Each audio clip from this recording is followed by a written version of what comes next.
Chapter 1322. Spirit was also a form of energy.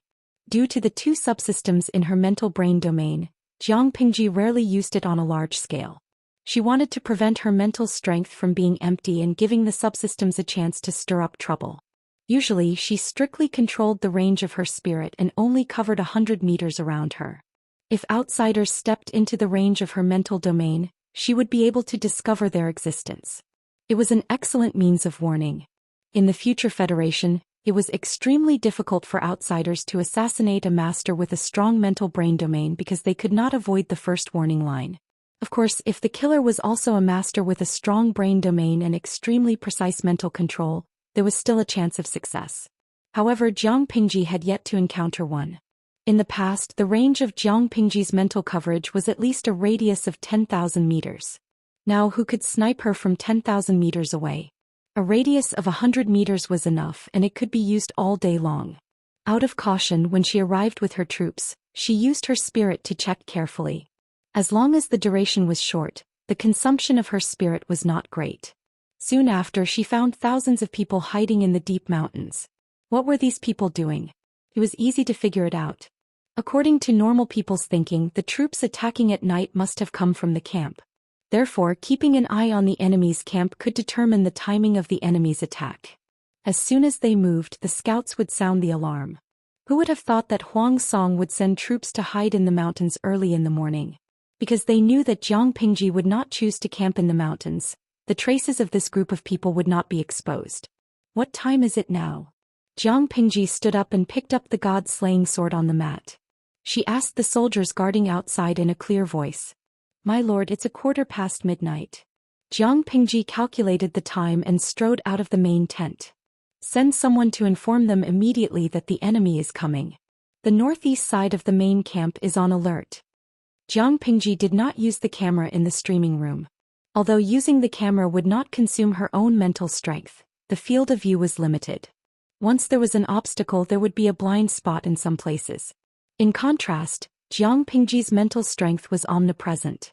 The soldier was stunned for a moment, as if he was surprised how Jiang Pingji knew this news. "Yes." The guard immediately ran out. The rest of the people stood in place and guarded the main tent loyally. Jiang Pingji whistled. Little White, who was sleeping nearby, seemed to feel it. It woke up and snorted, then ran toward her. At the same time, the enemy's thousands of troops were ready for battle. In order to reduce their movements, the horses' hooves were wrapped in dried grass, and the horses' mouths were also covered. When the appointed time arrived, a black shadow ran over like a ghost. The other party lowered his voice and said, "General, everything is ready." "What's the situation in the enemy's camp?" The man said, "The patrols are still tight, but the tents have not been set up yet. The northeast direction is the best place to break through." The hundreds of thousands of soldiers in the camp were connected to each other, stretching for dozens of miles. This was a huge project. Even with so many people working together, building a proper camp was not something that could be completed in a day. Jiang Pingji's camp was still half finished. The soldiers in charge of logistics were working overtime to build it. The encampment was the first line of defense. If the basic line of defense was not built, it would be easy for the enemy to launch a sneak attack. Gather the troops and set off. The night was dark, and the campfire in the distance lit up the camp like the brightest pearl in the night. In ancient times, the conditions for a night attack were harsh. Because the people were malnourished, the prevalence of night blindness was extremely high. Huang Song took great pains to select these thousands of people. The night was dark, but they could still see the road clearly. They sneaked all the way to the enemy's camp. They thought they were being careful, but they did not know that everything was under Jiang Pingji's control. The camera in the streaming room had a visual angle, but her spirit did not. She clearly saw the thousands of people split into two groups and sneaked out of the camp. The enemy was right under her nose, but Jiang Pingji still had the mood to joke. "Wenbin, don't you think this is like what happened in Xianwu City?" Han Yu was stunned. It took him a while to understand what Jiang Pingji was referring to. During the Battle of Xianwu City, Han Yu took advantage of the blind spot of the deserters to secretly send out the men to attack at night. If Jiang Pingji's martial arts were not so good, maybe Xieze's night attack would have been successful. Once she died, the crisis in Xianwu City would be solved. Han Yu smiled. You think it's similar, my lord? Jiang Pingji said sincerely, but Bogeo's is not as good as yours. Jiang Pingji really did not notice Han Yu's sneak attack. Her usual alert range was either 100 meters or covered the whole camp. It rarely extended beyond the camp. Because the larger the alert range, the longer it lasted, the heavier the burden on her and the easier it was for the system to play tricks. Han Yu said, "You flatter me, my lord. I don't deserve it." His lord was very stingy, but she was also very magnanimous. If an ordinary person were to talk about how they had suffered a setback, they would definitely feel uncomfortable. But Jiang Pingji was different. She not only took the initiative to mention it, but she also used it to tease others. She did not hold a grudge at all. Han Yu was not used to it. He was shocked by her at first and thought she was going to settle scores with him. As they were talking, the enemy had already sneaked out of the northeast camp. Because the watchtower had not been built yet, the alert range of the camp was limited. However, if they were closer, they would be easily discovered. Jiang Pingji suddenly said, "They're coming." As soon as she finished speaking, the enemy's arrows flew over the crude wooden fence of the camp. The arrows rained down from the sky. For a moment there were several screams in the camp. It was creepy. Because Jiang Pingji had asked them to be alert, the soldiers nearby immediately reacted after the wave of arrows. They sounded the alarm and organized to defend against the enemy. The enemy also rushed in at this time. Hundreds of armored horses broke through the paper-made wooden fence. Without the wooden fence, the enemy followed closely behind and successfully rushed into the camp. The archers lit up the fire arrows. Kill. Enemy attack. The movement quickly spread to the whole camp. Like a pot of boiling hot water, the whole camp was alarmed. The enemy came aggressively like a hot knife cutting through butter. They rushed in all the way, but they soon found something was wrong. The soldiers under Jiang Pingji's tent reacted too quickly. The fierce momentum seemed to have hit an iron plate and suddenly slowed down. The enemy appeared one after another, and the soldiers from both sides were in a mess. Oh no. We've been tricked. Such a swift reaction speed was a clear indication that the enemy was well prepared. Chapter 1323. General. The enemy is already prepared. What do we do now? Seeing that the number of enemies was increasing, their charge was met with a strong obstacle, and it was difficult for them to advance. Instead, they were being suppressed by the enemy. Seeing this situation, the general in charge of the sneak attack was so angry that his eyes turned red. But the weapon in his hand never stopped and blood dyed the ground. Fight and retreat.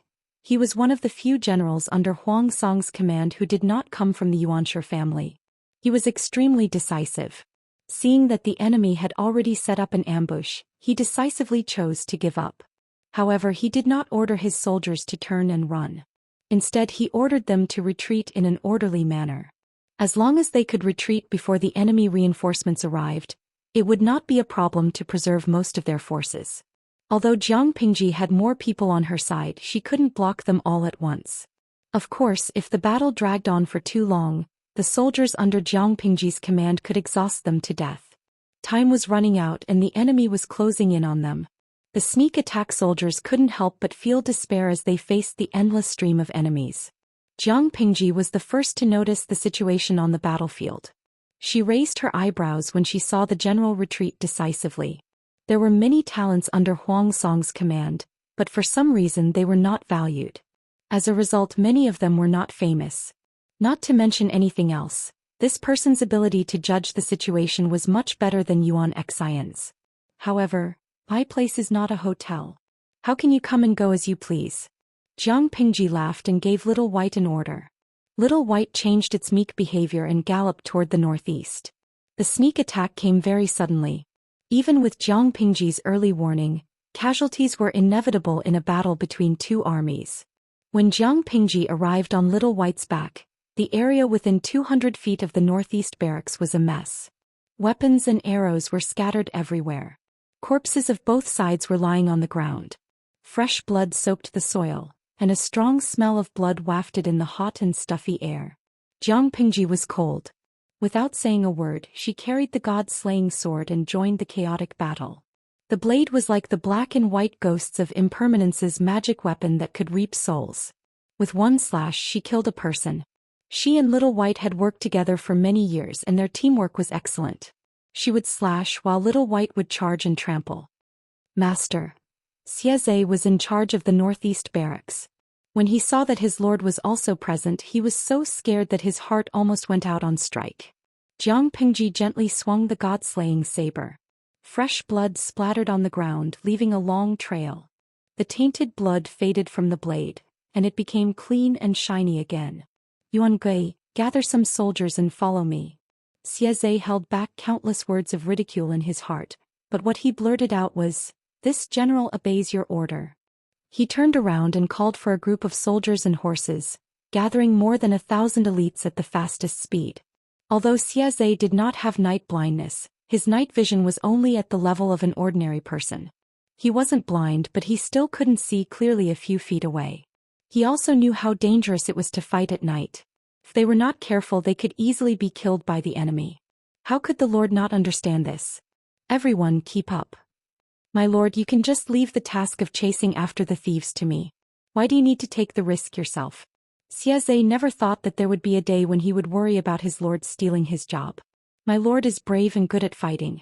As a general, I am deeply ashamed. They're cutting off their tail in order to survive. They're abandoning a portion of their troops to hold up the rear while the vanguard takes the opportunity to pull away. Now that the night is dark, as long as they can open up a distance of 30 to 40 feet, it will be even harder to catch up with them, Jiang Pingji said. Keep up, don't lose them. Day was different from night. A person's field of vision was limited. The enemy only had to worry about running forward, but the pursuing troops had to consider many aspects. Jiang Pingji was very clear that even if Xieze led the troops to chase after them, he would at most bring back 100 or 200 corpses. The real big shots would be firing the cannons. Xieze said, My lord, the wilderness is dangerous and unpredictable. You'd better, Jiang Pingji said, your eyes aren't good. If I let you chase after them, the enemy will be long gone. Xieze was speechless. Jiang Pingji's night vision was extremely strong. Even if this body was Lu Shi's, her night vision was still better than that of an ordinary person. Besides, no matter how fast the enemy ran, could they be faster than her mental strength?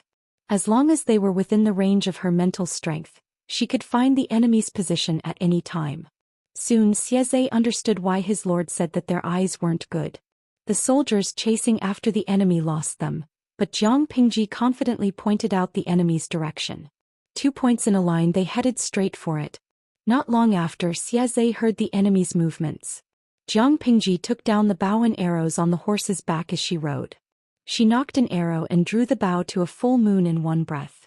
Several arrows left the bowstring and flew. The arrowhead seemed to have eyes and accurately hit the backs of several people. They were suddenly ambushed. The bodies of the enemy soldiers who were hit by the arrows fell forward due to inertia. They faced the ground, their faces smashing into the ground and dragging some distance. Their companions nearby heard the movement and immediately knew that their pursuers were nearby. They were horrified. General, the enemy has caught up. The sound of horse hooves behind them made them panic. They had finally shaken off their pursuers, but why did they come after them again? The general said, Based on the enemy's movements, I think there aren't many pursuers. We can fight. Jiang Pingji rode Little White and charged for several feet. When dozens more people died under her sword, she acutely noticed that the enemy in front of her had stopped running and was about to get into formation to fight against them. She curled the corners of her lips and revealed a bloodthirsty smile. She raised her hand and waved her sword, accurately hitting down the stray arrows that were shot at her. She raised her sword high. Kill. Thousands of feet away from the northeast camp, the two armies collided and launched a swift and violent charge. Jiang Pingji happily harvested heads. It was really hard on Xieze, who was worried about her. He was afraid that his lord would be injured if he made a mistake. She's simply a lunatic. The enemy's general's face was ashen. How could he have imagined that Jiang Pingji would dare to run out of the camp with 1,000 or 2,000 people and chase after and intercept them?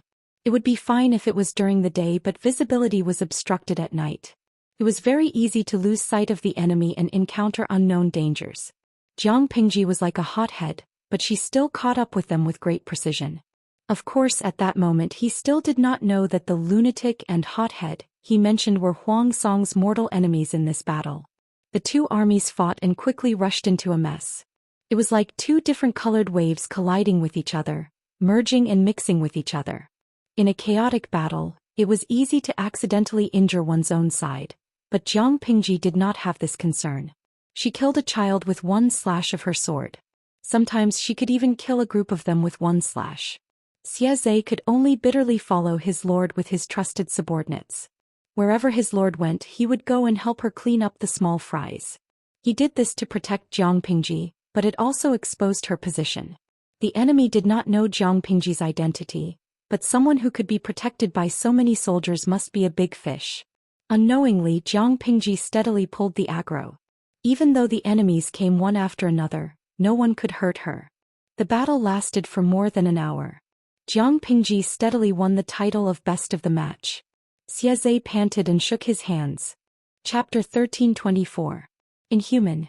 Was she still human? For more than an hour she continuously brandished her sword and killed people. Didn't the lord's hands feel tired? He saw clearly that his lord did not reduce the frequency of her attacks from beginning to end. She even fended off the enemy's sneak attacks. No matter how sharp the lord's sword was, it required a lot of strength to cut through flesh and bones. How many people did the lord kill that night? How many times did she brandish her sword? Xianxia did not know the exact number, but he could roughly estimate that it was a number that made his hands tremble. This was simply not something a human could do. Xianxia suddenly thought of the sneak attack in Xianxia. He was the main general in charge of the sneak attack, but he failed at the last moment. Before he failed, he still wanted to fight with all his might and kill Jiang Pingji at the cost of his life. Now it seemed that the other party had indeed shown mercy. Not to mention this life, even if he sacrificed 10 lives, Xianxia did not think he could kill the other party. My lord, we have captured more than 10 captives. Xianxia resisted the urge to complain and obediently went to deal with the aftermath for Jiang Pingji. The enemy had suffered heavy casualties. Xianxia raised his torch and looked around. He was almost dumbfounded by what he saw. Under normal circumstances, in a battle between two armies, the proportion of people dying on the spot was not high.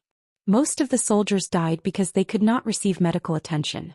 Xianxia thought that he could capture many wounded soldiers. He did not expect that only a few of the enemies lying on the ground were alive. Most of them were dead. He looked carefully and realized that the way the enemy soldiers died was very similar. Either their necks were cut off or their vital parts were accurately shot. Almost all of their injuries were enough to meet the king of hell on the spot. Even if Daoist came, he would not be able to save them. Seeing this, he inhaled a breath of cold air. Xianxia thought that his martial arts skills were not bad. When he sparred with Li Yun on a daily basis, the chances of winning were 50-50. Even so, he did not dare to say that he could end the enemy's life with one shot. It was not difficult to kill a person, but it was difficult to kill them all. His lord had done it. The problem was that she was his lord, not a general who charged and broke through enemy lines. His lord was the backbone of the overall situation. The strategists gave advice and suggestions for his lord. The generals attacked cities and conquered territories for his lord. The three parties had a clear division of labor. In the end, as a military general, Xianxia was ruthlessly crushed by his lord in the field that she was good at and trampled on over and over.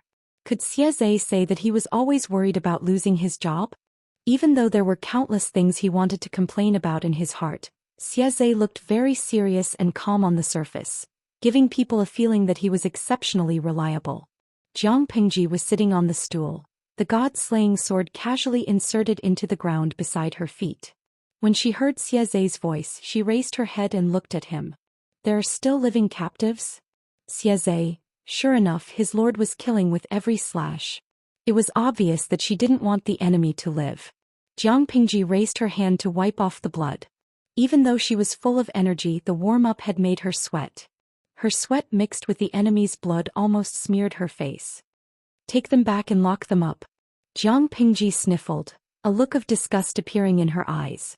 She raised her hand and wiped it on her armor, then used a relatively dry part to wipe the blood off her face. The feeling of blood on her skin was truly unbearable. Right, we can also interrogate him. It would be good if we can get some information about Bogeo. If we can't, lock him up until the end of the war. Xianxia cupped his fists and said, "Understood." Jiang Pingji asked, "Right, did you catch any of the enemy's generals?" Xianxia turned around and waved his hand. Immediately, soldiers brought over 2 people who were tied up like palm sticks. The two were not far from Jiang Pingji. Most generals had good hearing, so they clearly heard the conversation between Jiang Pingji and Xieze. The most important thing was how Xieze addressed Jiang Pingji. He called her Lord. What did that mean? The two of them looked beet red, their gazes dull. Even the large and small wounds on their bodies could not distract them. Who knew that the rumored Duke of Lanting would personally lead troops and chase after the enemy troops in the middle of the night? If they had known that Jiang Pingji was such a suicidal person, they would have sent all their troops and only had eyes and hearts for Jiang Pingji. These 3 words were enough to kill her. Jiang Pingji casually glanced at the two of them and smiled warmly. Are you under Bogeo's command? The two of them were silent. It wasn't that they had never seen Jiang Pingji before. Back then Jiang Pingji and Huang Song had joined forces to attack Mengzhan of Tsangzhou. The troops under the two camps had even spent the new year together. It was nighttime now and they were so far away. Who could recognize Jiang Pingji's blood-stained face? Not to mention them, even her mother couldn't recognize her. One of them stiffened his neck and said, "If you want to kill me or dismember me, just do as you please. Why waste your breath?" Jiang Pingji actually nodded and said, "What you said makes sense. Keeping the two of you alive would be a waste of my military rations. After all, we don't have enough rations. 2 more people means 2 more mouths to feed. However, I love peace and don't like to kill," she smiled, revealing a set of neat white teeth. The surrounding atmosphere became eerily silent. Xieze could not help but turn around and cover his face. His lord said that she loved peace and didn't like to kill. Even if he could go against his conscience to say that, he wouldn't recognize the corpses of the enemy troops lying on the ground. Did he feel guilty saying that? The 2 captives were also shocked by Jiang Pingji's actions. For a moment they did not know how to respond. In short, there was no way to complain. As they spoke, the sound of horses' hooves could be heard from afar. Their eyes lit up, but they soon dimmed again. The people who came were not Huang Song's troops. They were all there to support Jiang Pingji. "My lord," Jiang Pingji said, "the matter here has been settled. Send someone to clean up the battlefield. Dispose of the corpses that need to be disposed of. Don't keep them." The corpses of the enemy soldiers were burned and buried on the spot. The corpses of their own soldiers could be left with an urn for their souls to return to their hometown in the future. She waved her hand and jumped onto the back of the little white horse. Drowsiness overwhelmed her and she couldn't help but yawn. Jiang Pingji's work and rest schedule had always been regular. After working hard for most of the night, she was more or less sleepy. She led the troops back to the camp. She asked someone to prepare a bucket of clean water for her to wash off the dirty blood on her body. She washed herself clean and slept. After the war, Han Yu and Wei Xi could work overtime. She was in charge of recuperating and building up her energy. After exercising, she bathed and slept. The quality of her sleep was exceptionally good. Huang Song's side was not so comfortable. Tonight's night attack had been planned for a long time. It was a sneak attack to pull back the fallen morale. He waited anxiously in the main tent. He did not sleep all night. His heart sank even more when the sky turned bright. Report.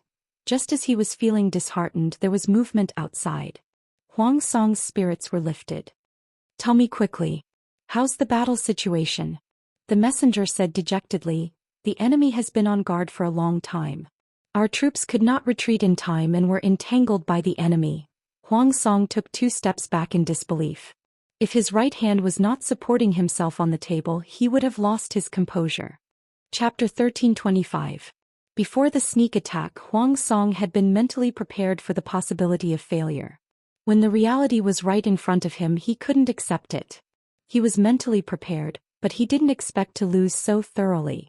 He had sent out thousands of troops, but only 200 or so returned safely. The rest were either killed in battle or captured by the enemy. How could they fight this war?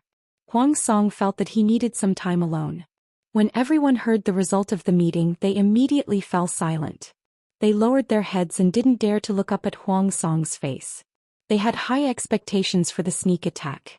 They didn't expect the enemy to know in advance and have already made preparations. This was really unexpected. Huang Song wasn't someone who would admit defeat easily. He said, "Does anyone have any other good ideas?" The group of people discussed until dawn. They were especially tired. After all, they were all awakened from their beds by Huang Song's men. Qing Jing looked normal, but he was actually a little tired. After the meeting he returned to his tent. Before he had time to wash up, a report came from outside. His heart skipped a beat.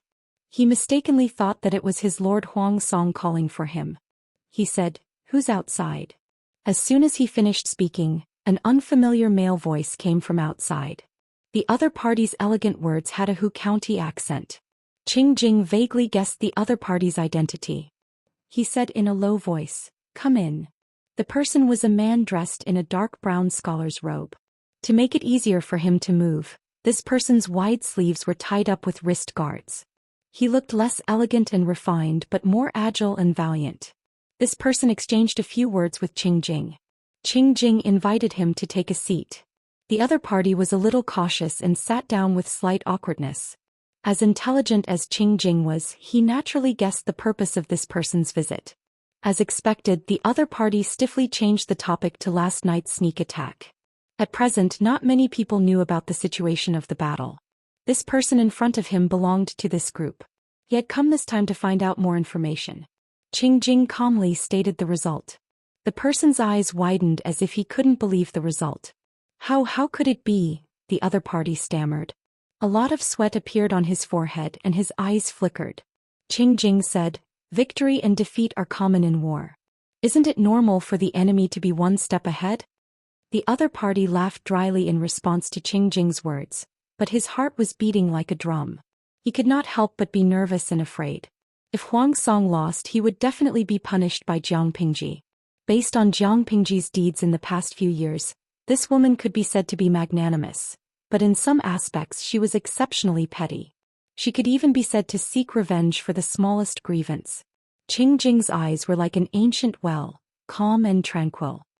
He saw through the thoughts of this person with a single glance and laughed coldly in his heart. "Sir, are you worried that my master will not be able to defeat Lu Shi?" Qing Jing's sudden question scared the man so much that his heart almost stopped beating. He was like a frightened cat whose fur was standing on end. How could this be? The other party raised his hand to wipe the sweat off his forehead and said sheepishly, "Although Lu Shi is famous, my lord is not weaker than him." The outcome of the battle had yet to be decided, so it was still too early to make a judgment. How could I dare to boost other people's morale and diminish my lord's prestige? Qing Jing snorted coldly and declined to comment. He was extremely disgusted with two-faced people, and the person in front of him was one of them. This person was born in Xianxia County and had lived there for generations. He had used many underhanded methods to obtain exorbitant profits. The fertile land in Xianxia County had been occupied by his family and a few other families. Almost all the local people were cheap tenants under their control. They even secretly engaged in illegal human trafficking. Before Lu Shi went to Hu County, these families were the local tyrants of Xianxia County. The people lived in poverty and could not see any hope. After Lu Shi took over Hu County, these local tyrants were slowly subdued and suppressed by him. They behaved themselves for a while. Previously, when Jiang Pingji pretended to be sick, they heard rumors that she did not have long to live. Their hearts were alive again. Coincidentally, Huang Song had sent someone to persuade them to rebel. This group of people took advantage of the situation and directly betrayed Jiang Pingji. As a result, Xianxia County was lost. They waited and waited, burning 3 joss sticks a day hoping that Jiang Pingji would quickly kneel down. Unexpectedly, she recovered from her illness. Not only did she recover from her illness, but the situation on the battlefield slowly favored her. Huang Song was also forced to abandon Qinzhou and retreat from Xianxia County. If they had known that Jiang Pingji's life was so tenacious, they would not have sided with Huang Song so decisively. They would have at least watched for a while longer. It was too late to say anything now. They only hoped that Huang Song could turn defeat into victory and turn the tables. However, this seemed to be an extravagant hope. Qing Jing said, "If there is nothing else, please make yourself at home." It was obvious that he wanted to chase them away. The man looked embarrassed. He knew that he was not welcomed by Qing Jing. He had no choice but to bow and leave. Qing Jing did not like him not only because he was two-faced, but also because he did not have the slightest bit of self-awareness. Could he not see what kind of person he was? To Huang Song, they were just tools that could be thrown away after he was done using them. However, they thought too highly of themselves and overestimated themselves. Qing Jing furrowed his brows and called someone over. He instructed, send someone to keep an eye on them. Report to me immediately if there is any movement. For such people, Qingjing did not expect them to have such things as loyalty. Even at this critical juncture, they did not forget to sound out the situation. It was obvious what kind of people they were. They had sided with Huang Song because of Lu Shi's decline. Who knew if they would betray Huang Song for the same reason? In the face of profit, all moral principles could be put aside. Yes. Qingjing was right. This person really had the intention of jumping ship. Huang Song's ship was about to sink. Of course they had to think of a way to save themselves. How could they save themselves? They had to think of a way. This is not very good, is it? After all, we betrayed Lu Shi. Now we have to betray Huang Song. Will Lu Shi accept this? What's not good about it? Those who achieve great things don't bother with trifles.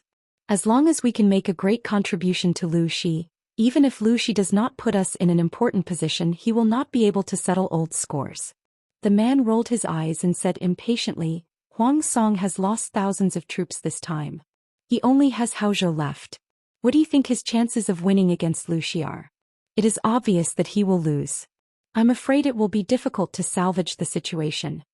In troubled times, moral principles were even cheaper than feces in a cesspit. Feces could nourish the soil, so what was the use of moral principles? There was no lack of loyal and unyielding people in the world, but these people were too arrogant and few would go along with others. Most of them were opportunists. As long as they offered enough benefits, Lu Shi would be tempted. His companion was still hesitant.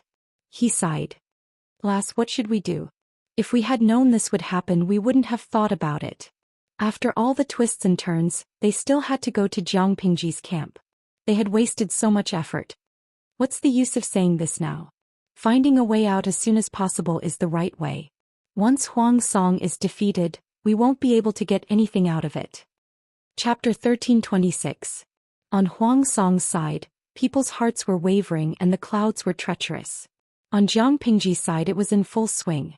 Of course it was the others who were in full swing. She woke up naturally and stretched on the bed. The weather was getting colder and the seal on the blanket was getting stronger.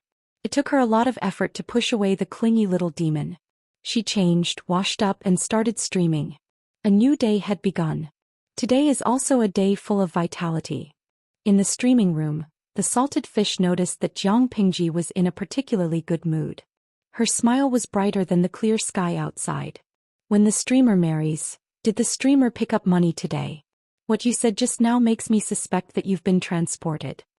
Haitang Xianxia. Could it be that the long-cherished wish of the streamer has finally come true? Has the streamer finally given up on platonic love and pushed a certain guy? With that said, everyone really felt that the streamer was particularly refreshed today. After Jiang Pingji finished her breakfast, she picked her teeth with a bamboo stick.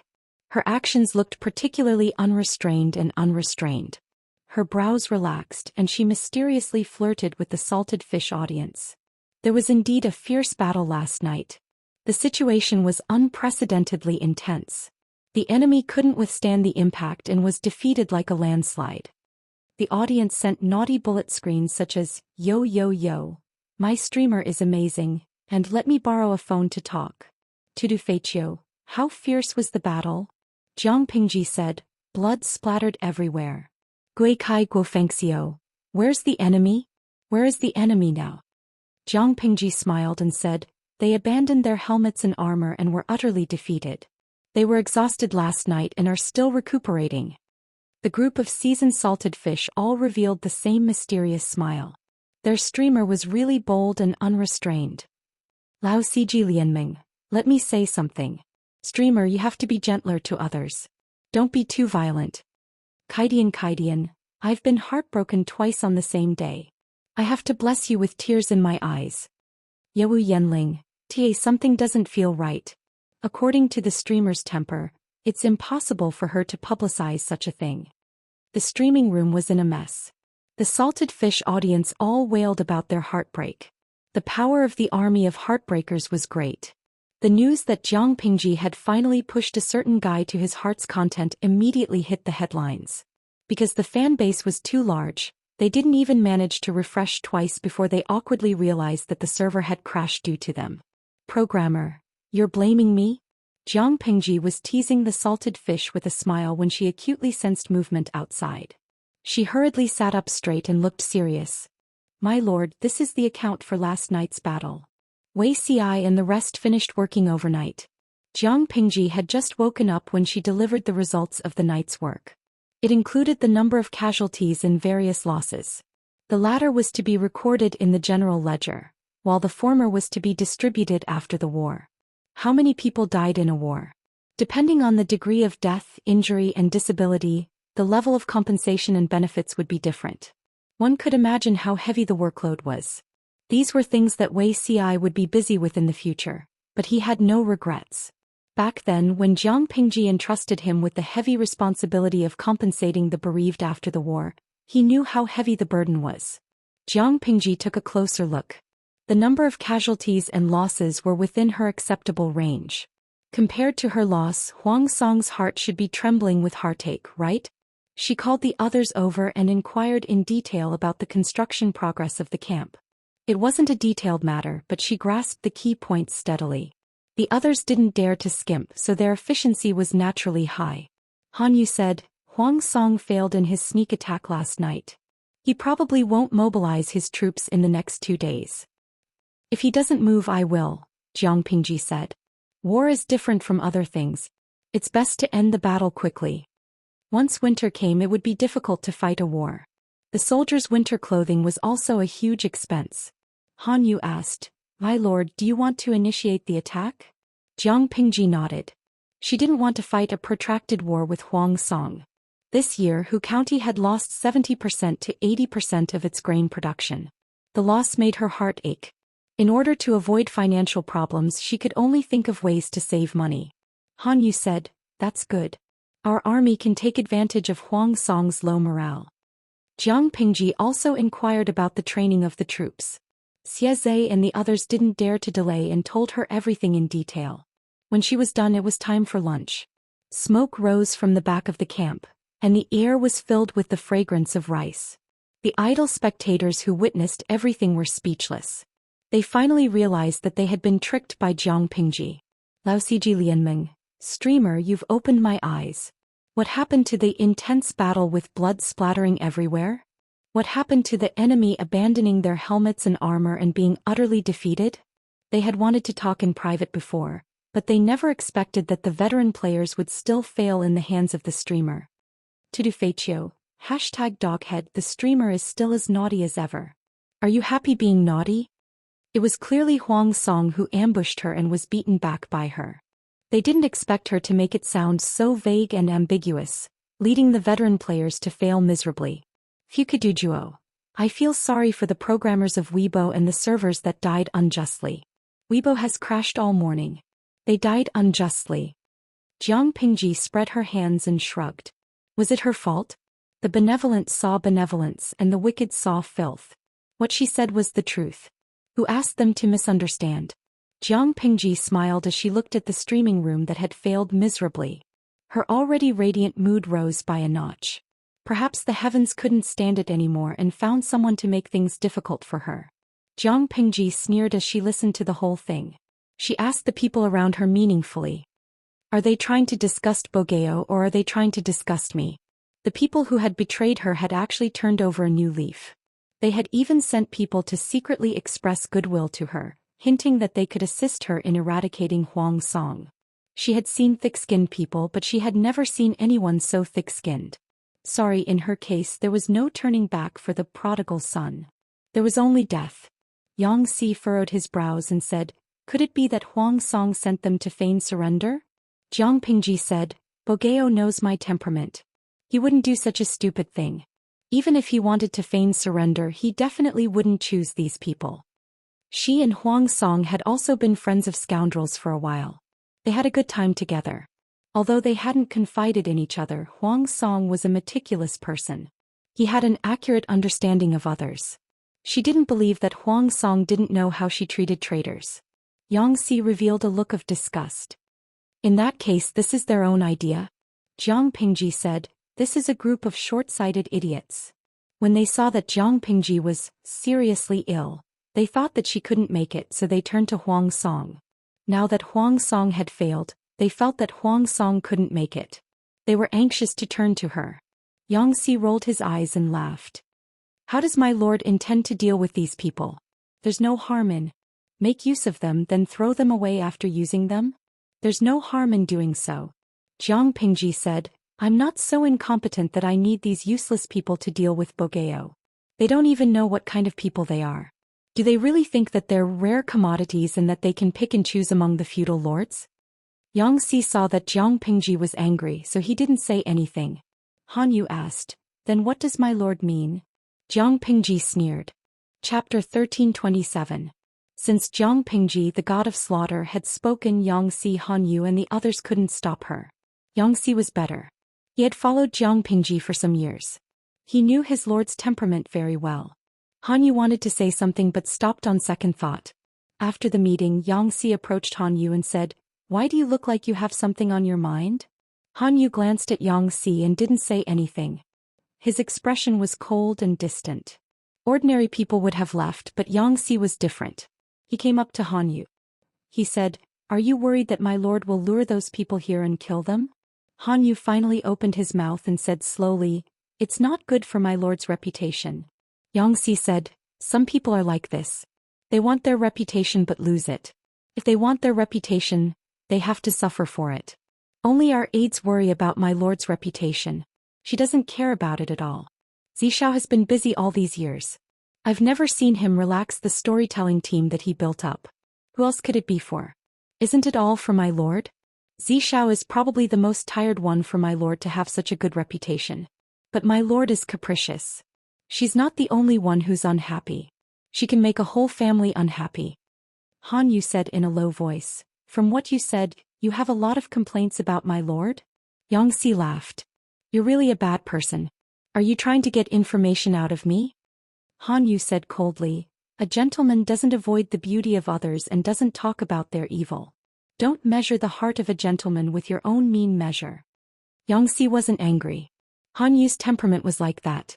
He was so honest that he wanted to be beaten up. But the point was that Xianxia couldn't beat him. Xianxia said, it's not that I have complaints about my lord. People have thousands of temperaments. It's rare to meet a lord who is straightforward and not stupid. I just said that to tell you that my lord doesn't care so much about her reputation. She really wants to kill you. Speaking of their lord, she was also a very strange person. If one were to say that she was honest, she was sometimes glib-tongued. If one were to say that she was unrestrained, she would never bend when it was time for her to be upright. If one were to say that she was stingy, she would be willing to part with her wealth. If one were to say that she was magnanimous, if someone betrayed her once, she would want to kill that person. There were thousands of languages in the world, but Xianxia couldn't think of any words that could accurately describe his lord, let alone define her. It was probably because of this that she was able to get along well with everyone. Qiguanrang was cautious. He only used 70% of his strength in everything and left himself some leeway. However, he did not hold back in front of his lord. Feng Jin was born in an aristocratic family and was the precious son of a noble family. No matter how good the Feng family's upbringing was, he was born with an air of nobility that separated him from others. In the end, this flower of the rich and powerful world was willing to submit to her master and help him with all her might. It had to be said that she was very capable. Feng Zhen and Wei Xiai were each other's best friends. One was a playboy, while the other was an upright and elegant gentleman. Two completely different styles, yet they could get along harmoniously. However, it did not mean that the two of them could get along with the same master. In the end, the master did it. In the face of this situation, there was only one word in Xianxi's mind. All rivers run into the sea. Han Yu frowned. He was angry but powerless. You can't indulge the lord like this. Do you really think you're raising a daughter? Xianxia laughed and said, what a coincidence. Feng Longzi asked the same question a few years ago. Han Yu was speechless. Did he really raise her as his own daughter? Xianxia expressed that there was nothing wrong with this. After all, the lord also treated them as the public's favorite. The relationship between the lord and her subjects was very harmonious. My lord's reputation is more important. Han Yu's heart wavered, but his mouth was still firm. Xianxia said casually, the lord can do what she wants to do. Isn't it our duty to clean up after her? To put it bluntly, she was an old maid who cleaned up messes. Han Yu said, "What do you mean?" Xianxia said, "It doesn't matter what Lord does. What's important is what we should do after she's done. If their Lord's reputation was really hurt, shouldn't they think of a way to reverse it?" She couldn't possibly be worried that she wouldn't be able to protect her Lord's reputation and deal with the aftermath, so she stopped her actions and regulated her behavior. Han Yu was speechless. He finally understood how the Lord's unruly temper came about. It was all because of these people's indulgence. Han Yu had a belly full of bitterness, but in the end he had to fall into the mire with Xianxia. While Jiang Pingji was sharpening her knife, the pitiful fence-sitters still didn't know what was going on. Instead, they were delighted by Jiang Pingji's deliberately ambiguous attitude. However, they didn't dare to make any moves. After all, they were still in Huang Song's territory. They also needed to find an opportunity to show their role. Little did they know that what they thought was flawless was all in Qingjing's eyes. Qingjing was furious and directly informed Huang Song of the matter. Huang Song was silent for a long time. His eyebrows looked gloomy under the flickering candlelight. "My lord, this matter," Qingjing was a little hesitant. It would be fine if Huang Song directly got angry, but he didn't react at all, which was worrying. Huang Song said, "Yumo, thank you for telling me about this. Otherwise, I'm afraid I would have been kept in the dark." Qingjing said, "Those two-faced villains are not worthy of your grief, my lord." "Grief?" Huang Song smiled. "I'm not grieving over this. On the contrary, I feel pity for them and their brains." Qingjing was surprised. Huang Song said, "Lanting hates people who betray her the most, not to mention people who betray her repeatedly." Qingjing hesitated. "According to those people, she seems to have the intention to accept them. This isn't like her. She doesn't have the tolerance to accept people who have betrayed her." Huang Song shook his head. "If she really did accept them, it wouldn't be her. Do you still remember that when Lanting first entered Chongzhou, her father Lu Zhongqing wanted to matchmake her with the aristocrats of Chongzhou, but because a few people didn't know what was good for them and rashly humiliated her, she vented her anger on the entire family without saying a word. She's not a person who will compromise for the sake of benefits. Anyone with a discerning eye would know that Jiang Pingji feigned civility with the aristocrats of Chongzhou. If she built a good relationship with them, she would even get help from them. What happened in the end? To put it bluntly, she couldn't stand being wronged. She could make others feel wronged, but if others made her feel wronged, she could punch them to death. She could be indifferent to the great benefits of Chongzhou, let alone others?" Qingjing asked, "My lord, do you mean that she has other plans? There's no harm in fulfilling their wishes. We can also take advantage of the situation and make use of them." Huang Song's eyes darkened and he sneered. "Fulfill their wishes and give them some confidential information, so that they can happily come to Lanting and claim credit. If Lanting sincerely accepts them, she'll fall into our trap. If she has other plans, it's just as well. We can use her to clean up the family. Such villains are indeed an eyesore." Chapter 1328. Qingjing sighed. "This kind of person is not worthy of my lord's anger. Just leave this matter to me." Huang Song's expression was still not good. Even though the person who betrayed him was a fence-sitter, he still minded and was unusually angry. However, with Qingjing's persuasion, Huang Song calmed down a little. With a calm expression, he said, "I'll leave this matter to Yumo." Qingjing bowed and replied, "Yes." Courting death was not scary. What he was afraid of was being hated by both Jiang Pingji and Huang Song at the same time. Although Qingjing always acted like a gentleman, being a gentleman did not mean that he was honest and inflexible. If he really schemed against someone, the other party would willingly help him count the money after being betrayed by him. In the words of the livestream viewers, which of these think tanks and strategists did not cut the black and white? Which fat fish did not take the bait when they acted as bait? Others thought that they had taken advantage of the situation and succeeded in their scheme, but they did not know that the other party was secretly watching the show. Not long after Qingjing's scheme, the fat fish took the bait. Is this news true? Of course it's true. The person who spoke was the man who had visited Qingjing earlier. His companion was still a little worried and felt that the document in his hand was a little hot. Then tell me the details in detail. Qingjing is also an old fox. How could he be so careless as to let you steal this? The man said, "Listen to me in detail." It turned out that Qingjing felt embarrassed when he forcefully sent him away. Yesterday he met him and invited him to sit in his tent for a while. The two of them had not exchanged greetings for long when Qing Jing received the battle document sent by Huang Song. He hid the document in the bedroom behind the tent. At that moment, because of the dry weather and the soldiers' carelessness, sparks from the bonfire splashed onto the tent and caused a fire, burning several tents nearby. Qing Jing thought that the document had been burned, but he did not know that the man had taken advantage of the chaos to steal all of them. This fire came too coincidentally. His companion still had doubts in his heart. The man said, "What's so strange about this? It's not uncommon for a camp to catch fire. Do you think this is a trap?" His companion hesitated and said, "It looks like it." Although autumn was dry and there was a lot of withered grass, making it easy for the tents to catch fire, the timing made him a little suspicious. The man said, "Qing Jing was almost burned by the fire. A small part of his left hand was burnt. If the soldiers hadn't put out the fire in time, he would have died. If this was really a trap, what was Qing Jing plotting? He would have sent people to capture us long ago. Why would he play the trick of injuring himself to gain our confidence?" His companion said, "It's not unreasonable to say that if Qing Jing had set up a trap, it meant that Huang Song already knew that they had the intention to rebel. How could he not do anything? Now that he thought about it, he must have been thinking too much." His companion asked, "Then what do we do now?" The man said, "To avoid any undue delay, we naturally have to pass the news to Lu Shi before Huang Song mobilizes his troops. Only then can we seize the opportunity to make meritorious service." Although the battle document was confidential, it had a time limit. They had to act before the document became invalid. His companions were a little worried. If they really betrayed Huang Song and they continued to stay here with Huang Song, they would lose their lives. He told the man what he was worried about, and the two of them came up with a plan to escape to Lu Shi that very night. There were a total of 5 powerful families that sought refuge in Zhanghe district. The 5 families were connected by marriage and their interests were already inseparable. Naturally, they had to act together.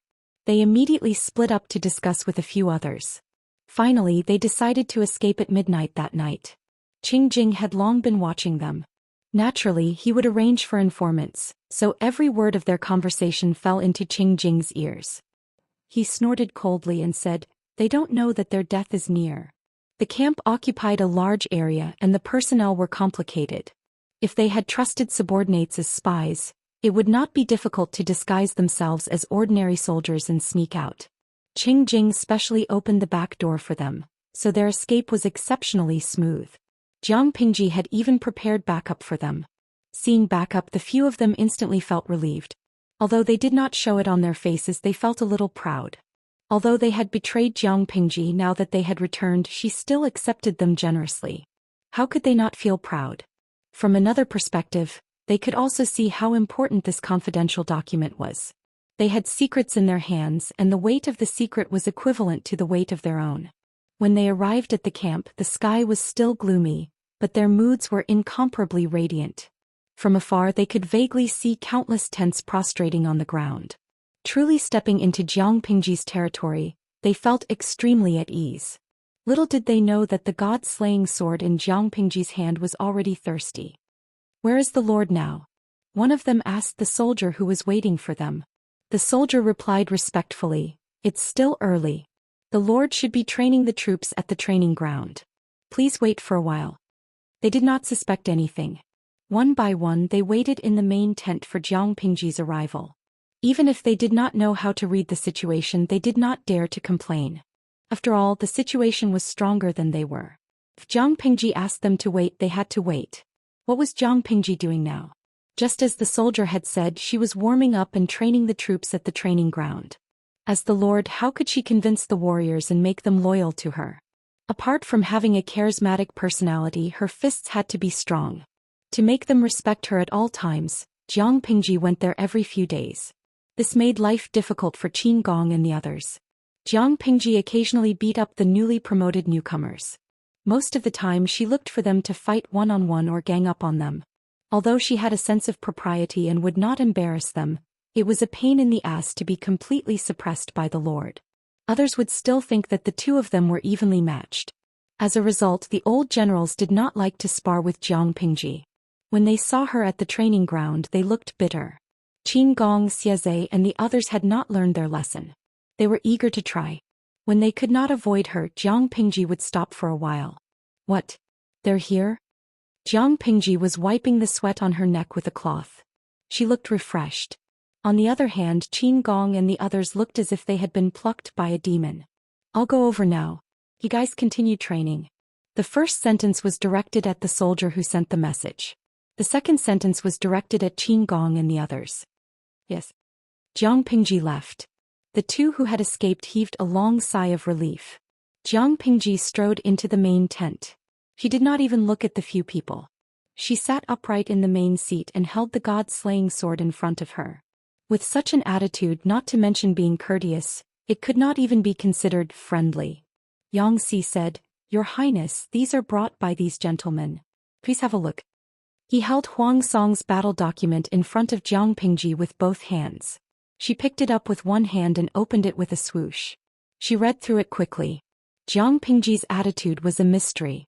The few people's optimistic moods sank. They held their breaths and waited for her reaction. After a while. Chapter 1329. Their hearts skipped a beat. They were so scared that their faces turned ashen. Fake surrender? Where did that come from? They were sincerely betraying Huang Song and pledging allegiance to Jiang Pingji. For a moment, fear and grievance filled their hearts, but they could not care less. They hurriedly explained to Jiang Pingji. "Why did you say that, Master Lanting? We are sincerely surrendering." "Sincerely? Okay, then your sincerity is really cheap," Jiang Pingji said. "Are you really stupid or are you pretending to be? Do you really think I'm an ignorant woman in the backyard? This so-called document is obviously fake. Do you really think I'll take the bait so easily?" Jiang Pingji's tone was very calm, but when it fell into people's ears, they felt a heavy weight pressing on their hearts. It was frightening. They were so scared that their faces turned pale. One of them immediately bent down to pick up the document on the ground. He read it carefully from beginning to end. No matter how they looked at it, the document was real. There were no flaws. Why did Jiang Pingji say it was fake? They did not know that she did not need to guess to know that it was fake. Her understanding of Huang Song was much deeper than Huang Song's understanding of her. It was impossible for the people in front of her to gain Huang Song's trust. The possibility of them getting the so-called confidential document was also very small. The secrets could be obtained so easily, why would they fight a war? They could just play spy games. Even if the document was real, Jiang Pingji did not intend to use it. The more critical the situation, the more calm one had to be. Even if Huang Song was like a grasshopper at the end of autumn, Jiang Pingji would not underestimate her enemy. Instead of believing in a secret letter whose authenticity was unknown, it was better to sit still and watch Huang Song reveal his fatal weakness in his impatience. He was not anxious. It was Huang Song who was anxious. Putting that aside, Jiang Pingji also needed an honorable reason to kill the people in front of her. Wasn't fake surrender a good excuse? As long as she insisted that the document was fake and that these people were enemies sent by Huang Song to fake surrender, wouldn't she have a reason to kill them? Although they did not know Jiang Pingji's plan, they were aware of the danger they were in. They were so scared that they broke out in a cold sweat. "How dare I belittle you, Duke Lanting?" They had looked down on them in the past, but Jiang Pingji's fists were tough. She made them swallow back all the words that they wanted to say. "Huang Song, my son, is selfish and treats his subordinates harshly. The Yuans are rampant and domineering and we have suffered greatly. I've heard that the Duke of Lanting is a man of great righteousness and has the appearance of a truly wise ruler. That's why we're willing to forsake the darkness and seek the light. This letter truly belongs to Huang Song. This person spoke with righteousness and awe-inspiring righteousness. If he was given a background, it would definitely be a bright and clear universe, a clear sky and bright sun." Jiang Pingji laughed. The audience in the streaming room was also in an uproar. Not last night's stars, what the hell? How shameless were these people? Fusher Ruo Xiaomeng, this is totally refreshing. These people betrayed the host, didn't they? What a disgusting face. Being two-faced wasn't scary. What was scary was that the other party still had the courage to defend themselves. Even the word shameless wasn't enough to describe what they looked like. Fu Feng Jiling, I feel even more sorry for Huang Song, my baby. This group of people picked up their bowls to eat, then put them down to curse. That's enough. They surrendered to Huang Song willingly. Now that they've expelled Huang Song, they're still slandering him. This operation is simply too awesome. Fat done for you, Tiski. Two completely different faces. I've really learned something new. The audience had been following the streaming room for nearly 10 years. They'd seen all kinds of ancient people from Jiang Pingji's perspective. There were so many characters, but almost none of them were as disgusting as these people. They were obviously good-looking and had rather frightening appearances, but the way they ate was so unsightly. Jiang Pingji also sneered. I can't accept these compliments. When you betrayed me in Zhanghe district in Hu County, did you also say the same thing to Bogeo? You speak in human language when you see a ghost, and you speak in human language when you see a ghost. You have a sharp tongue and your foundation in flattery is very deep. When they heard Jiang Pingji's words, they knew that she wouldn't believe them. Not only would she not believe them, but they would also be in trouble. As expected, Jiang Pingji said to the people outside the tent, "Guards." As soon as she finished speaking, the soldiers entered in a line. Before they could resist, they locked their hands behind their backs. I've been wronged, Lord Lanting. I've been wronged. I've been wronged.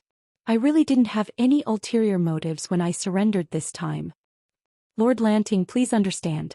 My loyalty to you can be witnessed by the sun and the moon. I've been wronged, I've been wronged. Seeing such a situation, how could they still maintain their dignity? They immediately began to cry out their grievances. Every word was shouted out loud. Jiang Pingji knew that they were wronged, but that wasn't important. This kind of capricious villain was a scourge if left alive. He might stab her again someday. It was better to kill him to prevent future troubles. Jiang Pingji sneered. Take them all away. After beheading them, hang their heads outside the camp for Bogeo to have a good look. When they heard this, they struggled even more fiercely. The soldiers were not to be trifled with. Their palms were broad and powerful. They clamped them firmly like iron pincers, making it impossible for them to break free. Jiang Pingji glanced at the god-slaying sword. Her eyelids drooped slightly. These traitors were not worthy enough for her to draw her sword. Not long after, a few screams came from outside the tent. The heavy heads fell to the ground and rolled twice. Blood splattered on the ground and dyed the soil. Reporting, my lord. They've been beheaded. Jiang Pingji said, hang them. Remember to wash their faces so that the enemy can see them clearly. At noon, Huang Song received the news. He laughed bitterly and said, Lanting still has an old temper. She killed them just like that. Qing Jing was also surprised by Huang Song's understanding of Jiang Pingji. They were on opposing sides, but the lord still addressed her by her first name. Was this considered a form of love-hate relationship? Then, should we still set up an ambush? Huang Song said, Lanting has most likely seen through that the document is fake. It's useless to set up an ambush. Instead, we'll make a fool of ourselves. Qing Jing said, if that's the case, we can only make other plans. Before the sky had completely darkened, there was a commotion outside the camp. Reporting to my lord, the enemy outside the camp has issued a letter of challenge. Huang Song hurriedly took the letter of challenge. The handwriting on it was Jiang Pingji's. The content was in accordance with her usual style, sharp and domineering. Once again he gathered everyone for a discussion. This letter of challenge caused even more waves. Lanting has stated that the two armies will have a decisive battle. Does anyone have a countermeasure? Everyone looked at each other. If the two armies confronted each other head-on, it would be a direct confrontation. The number of our troops is inferior to the enemy. If we confront each other now, it will be extremely disadvantageous for us. Someone said sarcastically, the two armies haven't even fought yet, but they're already praising the enemy. Chapter 1330. Lanshui Yu, awesome my streamer. So there really was a letter of challenge in ancient times. Xingyue Tengyun, that's not the point. The point is that my mind is filled with, Zhuge Liang sent a letter of challenge to us for a decisive battle tomorrow. How should we fight the enemy? Am I overthinking it or have I logged too much on Bilibili? I'm looking forward to the streamer and Huang Song quarreling in front of the battlefield. In this season the days were short and the nights were long. The sky darkened early. Before the end of the broadcast it was already dark outside. The battle would begin the next day. Jiang Pingji took her time tonight. Her slender fingers played with the bean-sized candlelight. No one knew what she was thinking. Unbeknownst to her, outsiders thought that Jiang Pingji was daydreaming, but she was actually investigating the surrounding environment. Because Huang Song's battle was very important, Jiang Pingji did not dare to take it lightly. She did not give Huang Song a chance to sneak an attack. Almost every day she had to spread out her mental strength to investigate the enemy within 100 miles. There was no progress before, but today there was a different discovery. She furrowed her brows in deep thought. As she withdrew her mental strength, she guessed the origin of the troops. Tomorrow was the decisive battle. She did not want to be attacked by an unknown enemy halfway through the battle. Jiang Pingji shouted to the outside, "Quickly summon the generals. Tell them that I have something important to discuss." He suddenly shouted. Qin Gong and the others naturally rushed over without even taking off their armors. Tomorrow's decisive battle. Jiang Pingji glanced at the few of them and pointed to two newly promoted newcomers. The profession of a general was obtained through military merits. Not only did it require a certain amount of luck, but it also required a stage to perform. Jiang Pingji was quite generous in this aspect. This was also one of the reasons for the internal unity. She then said to Xiaze, "Yuange, you will lead the troops to guard the rear tomorrow." Xiaze originally thought that there would be some people, but he was dumbfounded when he heard this. Why was he the one guarding the rear? Xiaze was the vanguard general. Logically, he should be the vanguard. She changed her mind at the last minute and transferred him to the rear. He plucked up the courage to ask. Jiang Pingji also gave him a reason. Jiang Pingji said seriously, "I just received a secret report. There will be changes in the battlefield tomorrow. I asked you to guard the rear out of consideration as a whole." Xiaze nodded his head and stepped out to receive the order. He returned to his original valiant and high-spirited attitude, as if he could raise his spear and kill the enemy right now. Qin Gong was younger than Xiaze, but he definitely had more experience on the battlefield than Xiaze, so he was naturally more sensitive. There's a change in the battlefield tomorrow? Could it be that Huang Song still has some tricks up his sleeves? I'm not sure yet. We'll know tomorrow, Jiang Pingji said. Yuan Gui, you must guard the rear well. Don't let your guard down. Even though there were very few generals under her command who thought they were smart and made decisions on their own, those who were young and famous were always more impetuous. They were eager to perform meritorious deeds, so it was inevitable that they would drop the ball at critical moments. Jiang Pingji had to remind them from time to time to prevent them from being hot-blooded. Generals were a profession where their heads were tied to their waistbands. If their brains weren't good, how long could they live? After a round of discussion, Jiang Pingji closed the streaming room, washed up and went to bed. She needed to rejuvenate herself. There would be a big battle the next day. At the same time, the troops led by Feng Ju were resting at a place dozens of miles away. The scouts sent out had also gotten a clear understanding of the situation at the front lines. Knowing that the decisive battle between his lord and Jiang Pingji had yet to begin, Feng Ju heaved a long sigh of relief.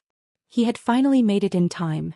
A general hesitantly asked Feng Ju, "Military counselor, should we rush over to meet up with our lord tonight, or?"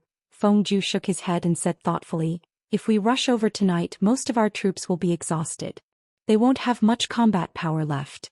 How can we help our lord tomorrow? It's better to let the army rest for a while. When the two armies face off tomorrow, you and I will lead the troops to launch a sneak attack from behind while Lucy is lax. We'll take her by surprise and attack her when she's unprepared. This will definitely cause Lucy to panic. In this way, the pressure on our lord's side will be reduced." Feng Ju withdrew his troops from the front lines. In order to confuse Qiguanrang, he specially led his troops to take a detour to mislead Qiguanrang, making him think that he was not rushing to the front lines but had sent his troops back to reinforce Haozhou. In other words, Jiang Pingji did not know that Feng Ju's troops had already arrived. In this way, Jiang Pingji would be defenseless when Feng Ju launched a sneak attack from behind tomorrow. How could they know that Jiang Pingji was different from them? She had long noticed Feng Ju's actions. The next day, the sky was dimly lit and the morning sun shone faintly. The troops of the two armies confronted each other in the cold wind. Banners fluttered in the wind, and the battlefield was filled with a somber atmosphere. The banners with the word Lu, or Huang, written on them fluttered in the wind, making a loud sound. The swords and spears flashed with cold light, reflecting the resolute faces of their owners. The morale of the troops was twisted into a ball. The murderous aura of the military formation filled the sky, and even the air was cold. Under such an atmosphere, the salted fish in the streaming room did not dare to joke. Jiang Pingji was dressed in red clothes and silver armor. Her red tassel helmet covered most of her face, but it could not hide the undercurrent that surged in her eyes. Behind her, the troops wore bright armor and were in high spirits. Their morale had reached its peak. In the face of such a lineup, it was impossible for Huang Song's side to not feel pressured. However, he had no way out. Huang Song closed his eyes and opened them again. His eyes were calm. If it was in the past, fighting a war had to follow procedures. Nowadays it was more and more casual. Fighting a war was fighting a war. Huang Song was not foolish enough to suggest a battle between generals. He knew that Jiang Pingji's martial strength alone was enough to challenge everyone, regardless of whether it was one-on-one, or a group fight. Under such circumstances, the troops of the two sides seemed to have no other activities other than fighting. They could not possibly let more than 200,000 people watch their lord chat in front of the battlefield, could they? Beat the drums.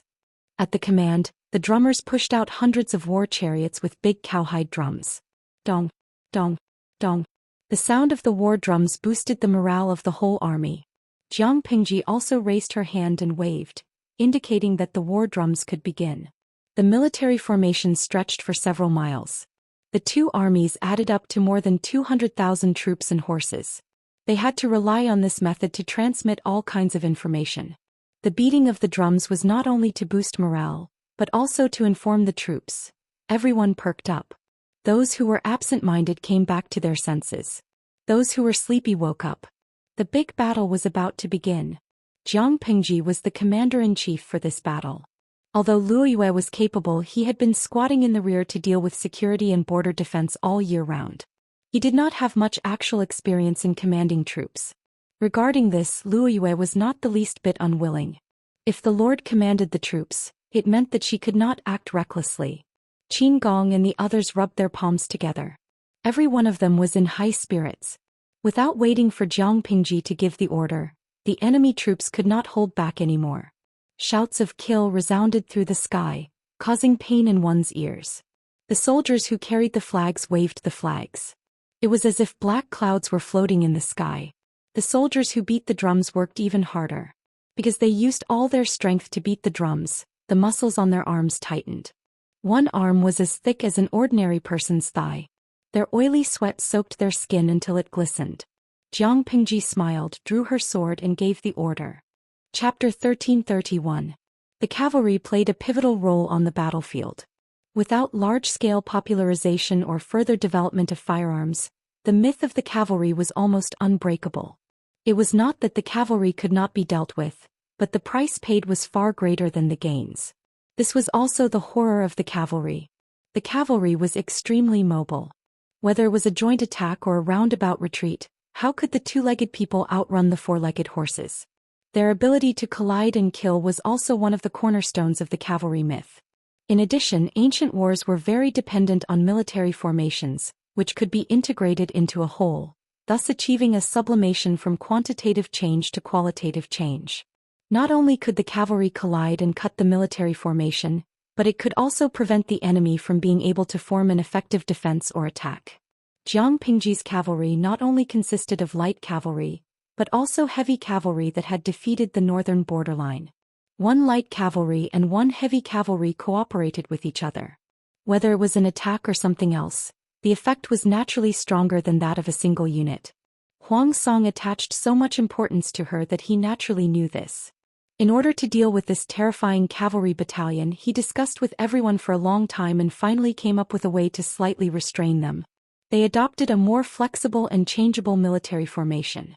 At the same time, they avoided the sharp edge and lured the enemy into the formation, then strangled them. The cavalry that ran were wolves and tigers. The cavalry that fell into the swamp of the sea of people were lambs waiting to be slaughtered. Their ability was limited. In order not to let the enemy discover that there was something fishy about the military formation, Huang Song and the others also made some changes to the vanguard.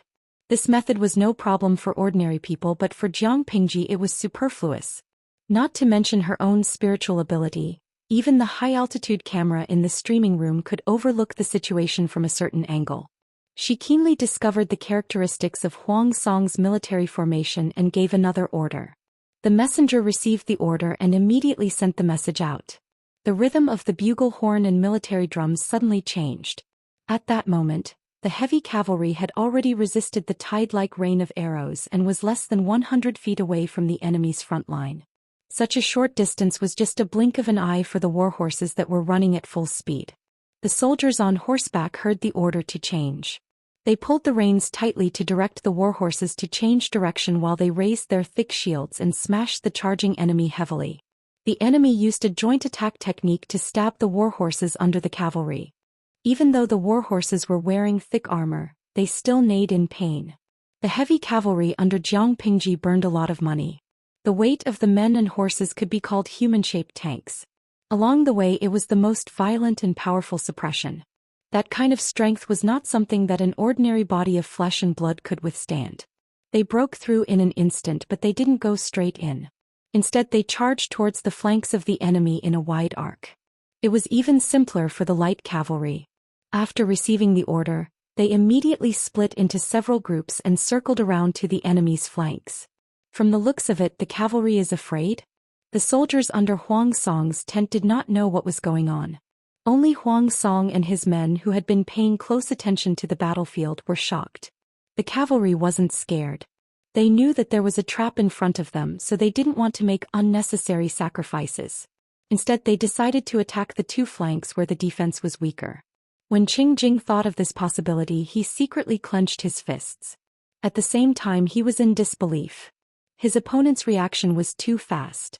Compared to Qing Jing's calmness, Huang Song's reaction was much more obvious.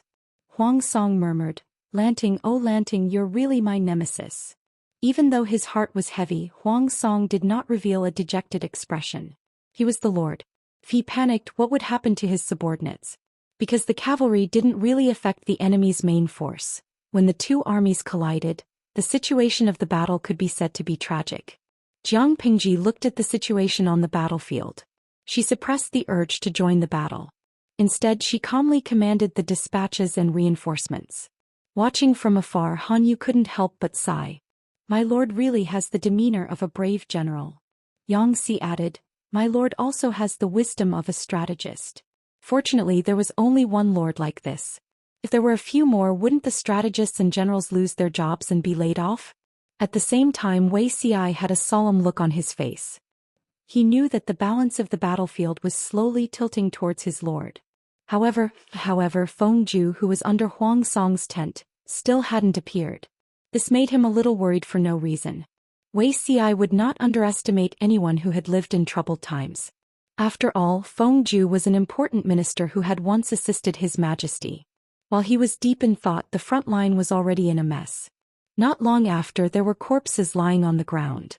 The battle cries of the two sides not only resounded in the sky, but even the gravel on the ground trembled slightly.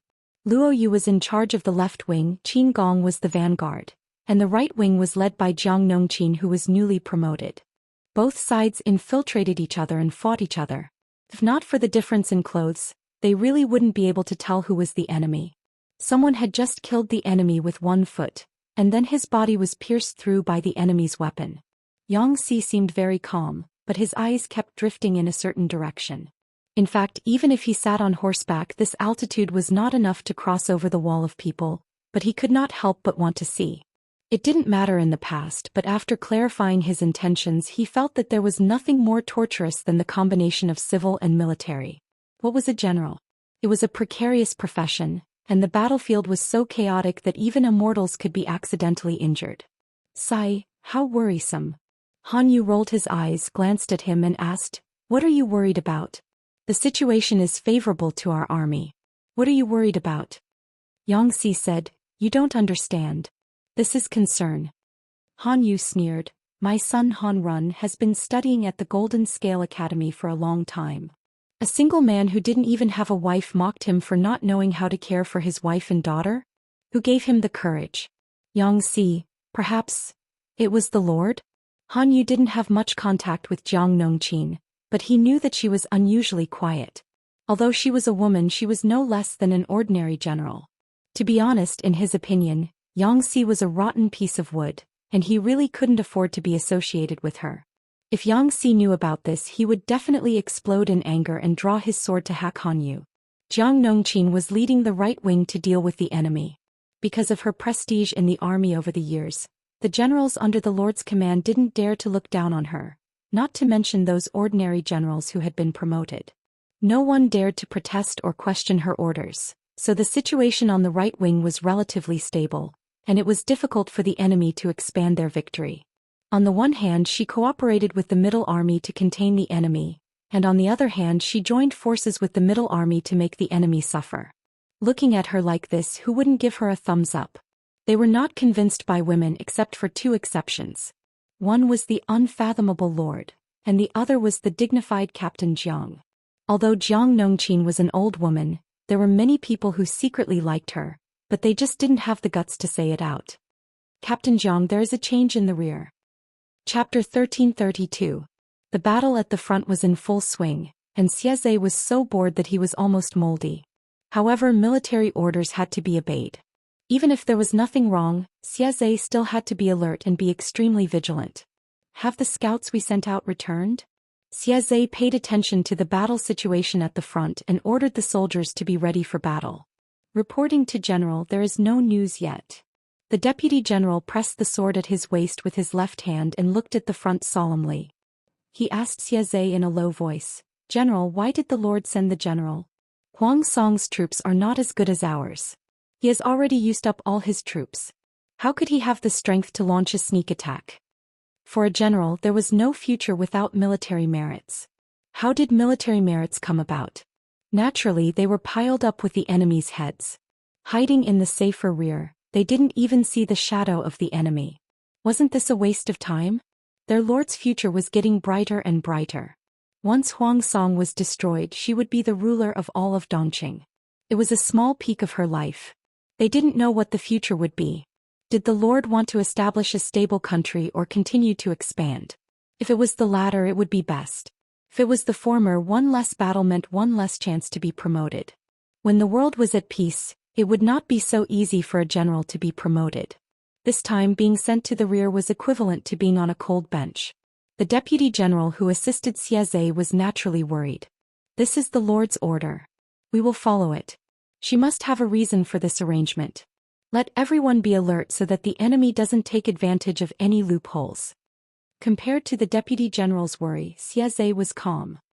He raised his hand and took out a handkerchief from his armor to wipe the shiny shaft. He lowered his eyes and said, "If there is any trouble at the rear, the Lord will punish us. Neither you nor I can afford to bear the consequences." The deputy general thought of his lord's temper and suddenly sweated profusely. Of all the people he questioned the Lord's orders? "I will do it now." The deputy general immediately left. Xianxia recalled the deputy general's words and frowned slightly. Although he was not the Lord's die-hard fan, the Lord made decisions like a god and rarely made mistakes. The Lord said that the enemy might launch a sneak attack at the rear, so this news was most likely true. The only problem was, when would the enemy appear? The rear was too comfortable and the soldiers were more or less relaxed. This was not a good sign. Xianxia could only send someone to constantly remind the soldiers in his tent not to be careless. Report. Just as the deputy general was about to report to Xianxia, he heard a shout in his ear. What happened? The person said, "We found a bloodied warhorse just now." The deputy general was shocked and quickly said, "Let's go and take a look." It was a maroon warhorse. Its body was not as tall and strong as the heavy cavalry warhorses. It had a tubular body, a narrow chest, a long back and shallow ribs. Although its back was narrow, it was strong and powerful. Its muscles were more developed than ordinary warhorses and its fur was glossy. Those who were familiar with the breed of warhorses could tell at a glance that this horse was from the northern borderline and definitely had the bloodline of the Fergana horse of Shalan. It was fast, had great endurance and came and went like the wind.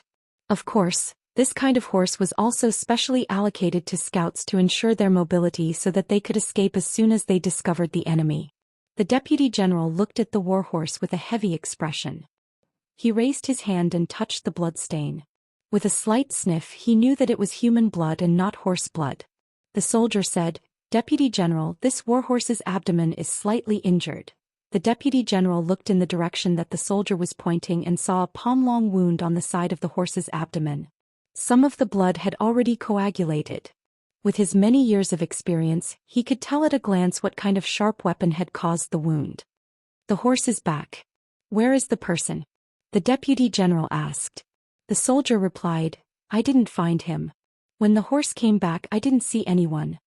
The deputy general's heart sank. He vaguely guessed that the scout had died. He asked again, "Other than this horse, did any other horses come back?" The soldier shook his head. The deputy general quickly passed the news to Xianxia. The mission of this batch of scouts was not to investigate the front but the rear. Now they had been killed. If not for the fact that the horse knew the way and ran back with injuries, they probably wouldn't have found it. It could be seen that the Lord's guess was correct. There was indeed an enemy force hiding in the dark. Hearing the deputy general's words, Xianxia's brows furrowed, leaving faint wrinkles between his brows. "Order the entire army to be on guard." He knew very well what kind of equipment his scouts were equipped with. Almost all of them were equipped with good horses that had both speed and endurance. Under such circumstances, they were still killed by the enemy. It could be seen that the enemy was not easy to deal with. If the warhorse hadn't come back on its own, Xianxia wouldn't have known that the enemy had appeared. Not long after he issued the order, there was a rumbling sound from behind. The ground shook even more violently. "Kill!" Accompanied by thunderous shouts, a dense horde of enemies quickly appeared in their field of vision. The deputy general's warhorse was startled. He was shocked by the number of enemies. He called out to Xianxia loudly, "General, the enemy is here." Xianxia glanced at them and his face darkened. The enemy was less than 3 miles away. How did they do it so close? If the Lord hadn't warned them, the enemy would have launched a sneak attack and the army would have suffered heavy losses. "What are you panicking for? Get into formation." Xianxia shouted as if he knew what was going on. 3 miles was nothing to the enemy cavalry. These cavalry were not easy to deal with. They were very skilled with their bows and arrows. Before they even got close, the arrows had already fallen. Xianxia was calm.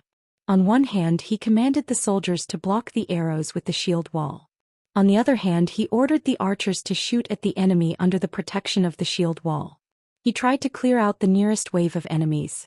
However, the distance between the two sides was too short. The archers couldn't shoot more than a few rounds. The enemy cavalry opened the way and the troops behind them followed closely. There were tens of thousands of them. Seeing that the enemy cavalry was close, Xianxia ordered the soldiers to line up with spears more than 10 feet long. They stabbed the enemy's warhorse's sternum, abdomen, and eyes. However, the mobility of the cavalry was a headache for all troops. The spears could only hinder them for a while. Jiang Pingji was the first to notice the unusual movements in the rear, but she didn't show it. Instead, she focused on the situation at the front. In order to deal with the sneak attack, she gave Xianxia a lot of manpower. Not only was Xianxia's military ability questionable, but the quality of his own troops and the quality of his own troops were also questionable. When the news of the sneak attack came, everyone was shocked. Only Jiang Pingji was calm as usual. She said, "Believe in Yuan Gue." She had given the enemy a warning which was equivalent to cheating. Jiang Pingji would definitely beat him up. Inexplicably, Xianxia's little universe, desire, erupted. The enemy troops who launched the sneak attack were not bystanders. They were the people Feng Zhu had brought from the front lines of Wanzhou. Chapter 1333. Military Advisor. "This," Feng Zhu said in a hoarse voice, "Lu Shi is indeed a terrifying person." He rarely admired anyone, but Jiang Pingji, who had made his plans fail time and time again, was definitely one of them. Those who guarded the rear under such circumstances were either people who were cautious and cowardly, or people who had foresight. Jiang Pingji could not be the former, so it could only be the latter. She had long guessed that Feng Zhu would lead the troops to attack the rear. "What should we do now?" The general looked anxious. His tough and rugged face was full of worry, and fine beads of sweat appeared on his forehead. "What should we do?" Feng Zhu said, "There's no turning back. Of course we fight." Should he order the army to retreat because the enemy was on guard? The general looked embarrassed, as if he had realized that he had asked a stupid question. Little did he know that Feng Zhu was in a difficult position. The troops he led to attack Jiang Pingji's rear and coordinate with the front line would more or less boost the morale of Huang Song's main force. If he withdrew his troops to avoid the enemy's vanguard, the morale of the front line would inevitably collapse, and they would be like stray dogs. Therefore, even if he had to fight to the death, he could not take a step back. The matter of Jiang Pingji's rear being attacked was not only heard by Jiang Pingji and the others, but also by Huang Song, who was overseeing the army in the middle. After thinking about it, Huang Song still could not guess the identity of the person until Qing Jing's words woke him up. Lord, that must be Huaijia's troops. Qing Jing counted the time with his fingers. The unfamiliar troops that attacked Jiang Pingji's rear must have been led by Feng Ju. There was no one else but him. Huang Song was delighted. He quickly ordered his men to continue beating the drums to boost the morale of the soldiers. The drum beats fell like a rainstorm. Before Jiang Pingji could move, she suddenly caught a glimpse of a bullet screen. Her fingers trembled, and her perfect expression almost revealed a flaw. Xianxia, beating the drums on the battlefield. This is the same principle as playing dynamic music on a sports bike. Is it to stimulate the adrenaline? To Feiqiu, to the previous poster, you're so naughty. How do you expect me to look directly at the background music of a sports bike? War drums indeed had the effect of stimulating morale, but it had another important meaning, which was to convey orders and warnings. Soldiers fighting was not like TV dramas. Everyone knew martial arts, and fighting was as fancy as dancing. They only knew the simplest movements. Without martial arts, they were not afraid. With so many of them working together to attack at the same time, their lethality was not weaker than that of a martial arts master. According to the different drum beats, they attacked together, defended together, and chased after the enemy together. After all, this was an era without mobile phones, wireless Bluetooth, or even electronic loudspeakers. Huang Song gave the order to attack, and the drummers increased their tempo and frequency, oppressing the enemy with their momentum.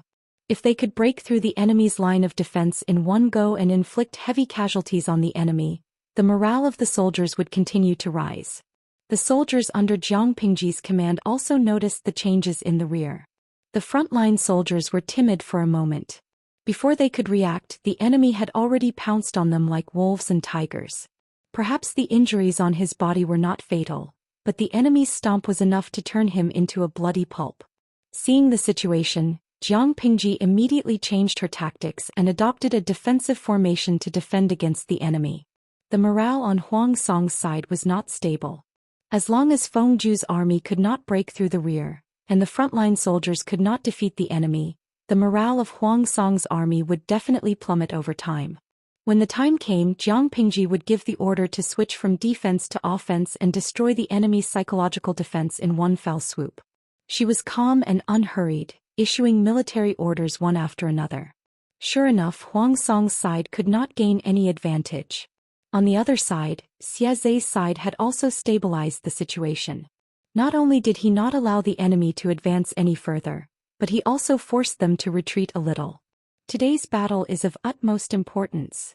Xiaxie shouted loudly. I will live and die with you all. As he spoke, he took the lead and killed 2 enemies. The surrounding soldiers were greatly encouraged. Xiaxie's martial arts skills were comparable to Li Yun's. Both of them gave it their all, but the odds of winning were 50-50. The long spear in his hand was like a part of his body. Under his control, a silver dragon-like light flashed in the air, piercing through flesh like lightning and taking away a few lives in an instant. After killing a few people, Xiaxie gave several more orders in succession. The 2 sides were in a stalemate. It seemed that they were evenly matched, but Feng Ju knew very well that as time went on, he would be the one who would lose. The army had set off from the front line of Wanzhou. Even though they had rested and reorganized halfway, the soldiers' bodies and spirits had not fully recovered. The enemy was different. Feng Ju was thinking of countermeasures, but how could the battlefield be controlled by the wisdom of 1 or 2 people? Jiang Pingji observed the situation and suddenly said, Bogeo is about to lose. Looking at the situation on the battlefield, she did not have much of an advantage. Even if Huang Song was going to lose, it was impossible for him to lose so quickly. At the same time, Yang Si crossed his arms, twirled his neatly trimmed beard and said, Huang Song's momentum is lost. Han Yu nodded. Why were the 3 of them so sure? Because they had all heard that there was a problem with the rhythm of the enemy's drums. The pitch, rhythm, and density of the drum beats all represented different meanings. beating the drums to advance the troops and stopping when the drums sounded. The enemy's drumbeats were clearly for an attack, but the enemy had the intention to retreat. This was a clear sign that their morale had plummeted. Apart from that, the drummers' morale was low and they were distracted, so much so that the war drums made a few mistakes. This was fatal on the battlefield. Jiang Pingji saw that the timing was just right. She struck while the iron was hot and gave the order to attack. For a moment, the army pounced on the enemy like a dam that had been opened. The war drums also became louder and more intense. With one side rising and the other falling, Huang Song's troops were even more disadvantaged. Huang Song's face was livid. He clenched his molars tightly and the blue veins on his forehead bulged. At that moment, a general who was covered in blood rushed over on horseback. He had suffered serious injuries and almost fell off when he dismounted. "My lord, our front line has fallen." Huang Song closed his eyes tightly and said through gritted teeth, "Retreat. Retreat." As soon as the order to retreat was issued, the soldiers who heard it hurriedly turned around and retreated.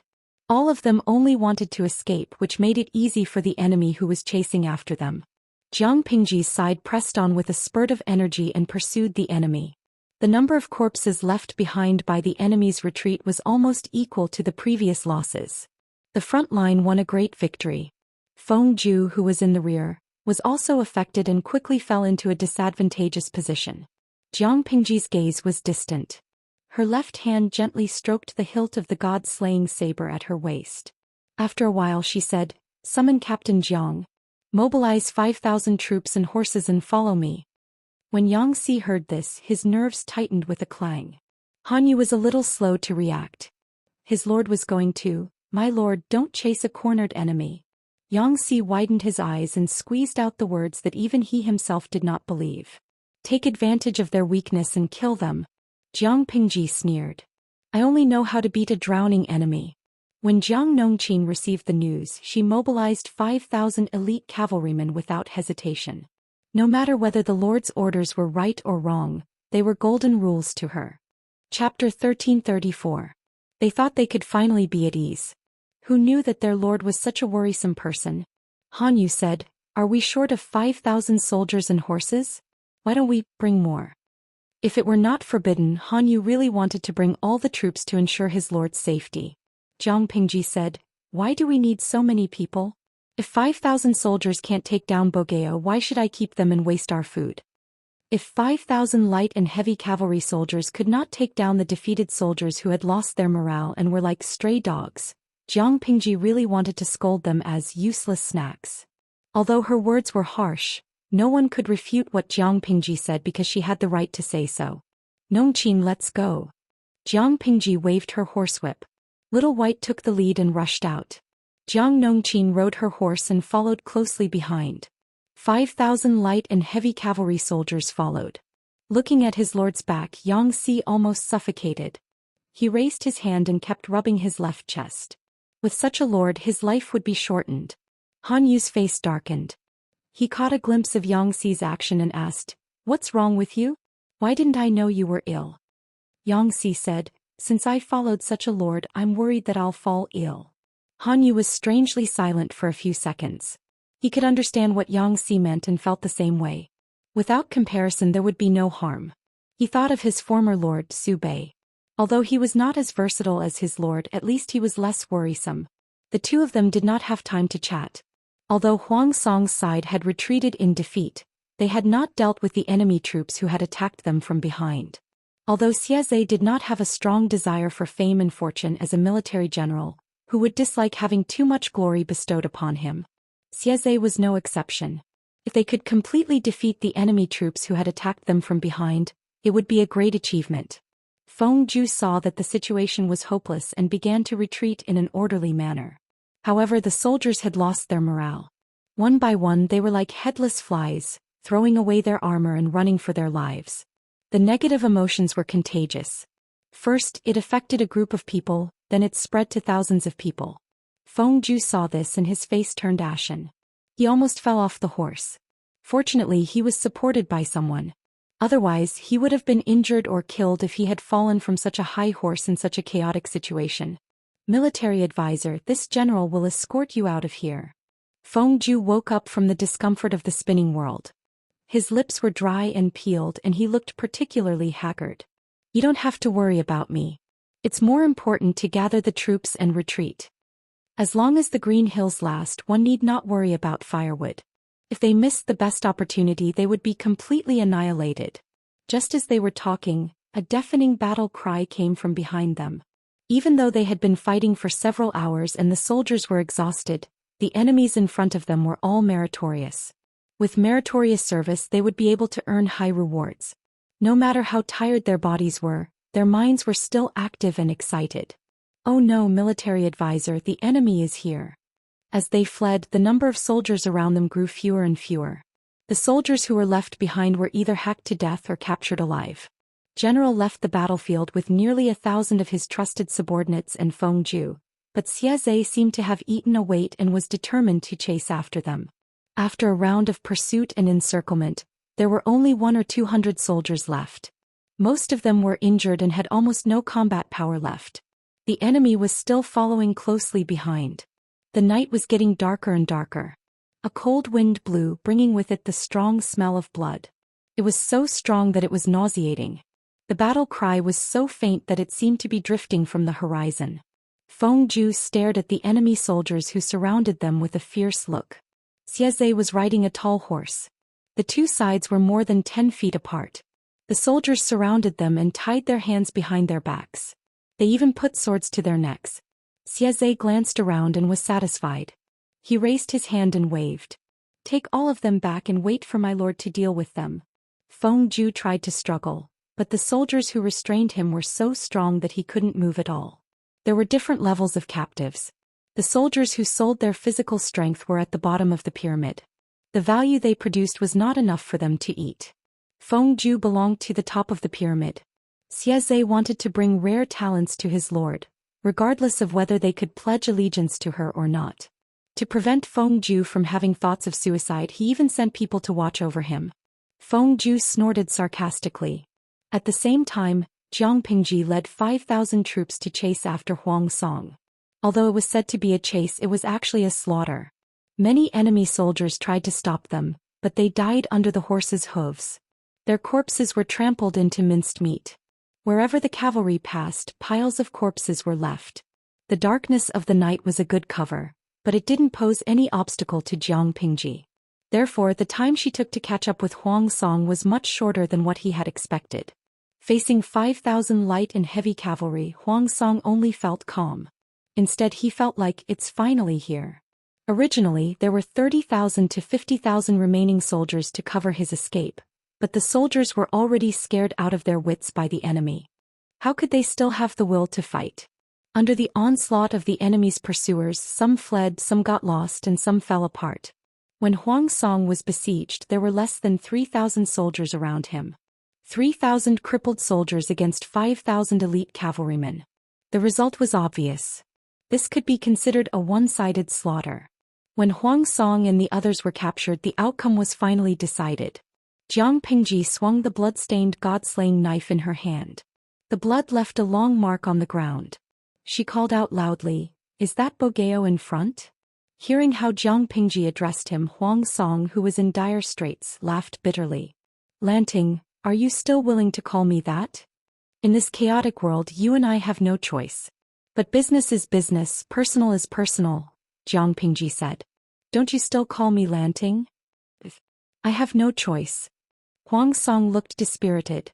"But business is business. Lanting, have you thought about how to deal with me?" Jiang Pingji didn't say it explicitly. It wasn't a good place to talk about it. She said faintly, "I'm not a heartless person who kills indiscriminately. Back then I chose this path because the situation forced me to. People weren't ambitious from the beginning. Huang Song was no different. Before the destruction of Dongqing, his ambition was to be an honest and capable official. He wanted to change the prejudice of others and bring prosperity to the country. However, this hotbed of troubled times gave him unprecedented ambition. Now that he had fallen from the peak to the bottom, he had to bow down to his former opponent. Most importantly, after submitting, he would be suspected for the rest of his life. Who would be willing to live such a life? Huang Song had considered the worst-case scenario. He would kill himself to protect his wife and children.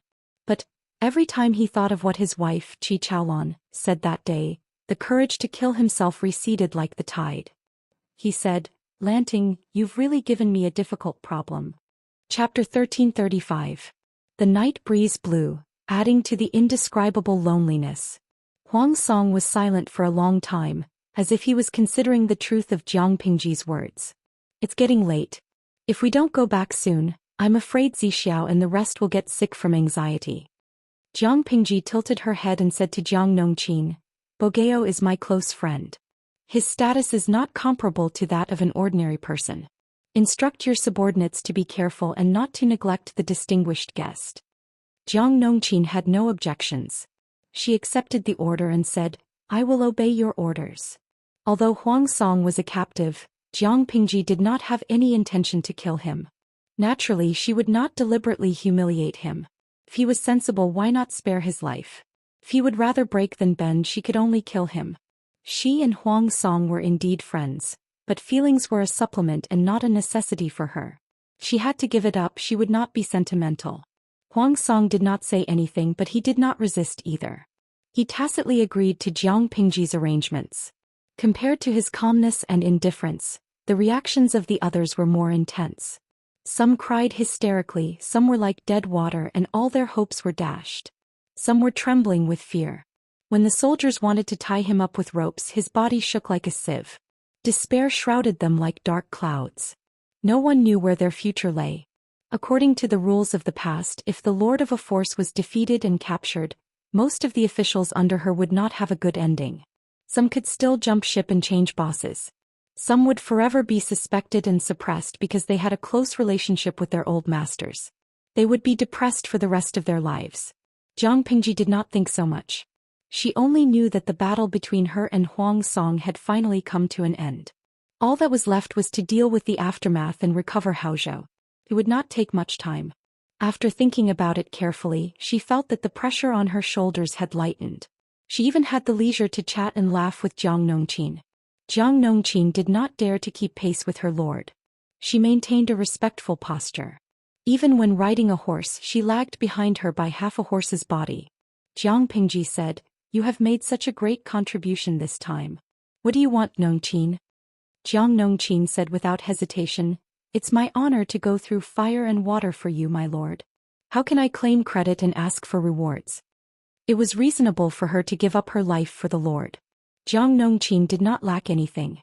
The lord had given her a chance to perform meritorious deeds, which was already considered a gift. Jiang Pingji sighed. "I know you are loyal to me, but you have to think about yourself." Jiang Nongqin said matter-of-factly, "I'm very good." She felt that her current life couldn't be any better. Her lord had given her a second life and allowed her to live a life that she had never dared to imagine before. Occasionally, when she thought back to the past, she was a little surprised. Was the me before the age of 13 really her? She grew faster than her peers and had a bigger appetite. Because of this, her parents treated her harshly and scolded her. Her grandmother regarded her as a jinx and repeatedly bullied her. At the worst, she broke a pole that was as thick as an arm. After that, her so-called relatives sold her to a broker in exchange for a meager amount of money.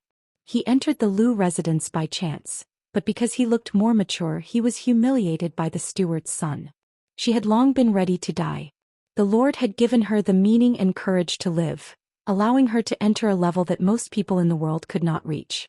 In her heart, the lowly servant Zhou had long died. The one who survived was the Lord's Jiang Nongqin.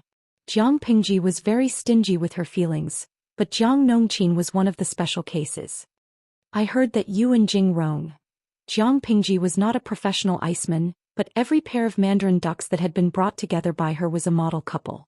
Jiang Nongqin's expression was calm. Not a trace of shyness could be seen. She was calm as if she was talking about the weather. "What's wrong with military advisor Yang?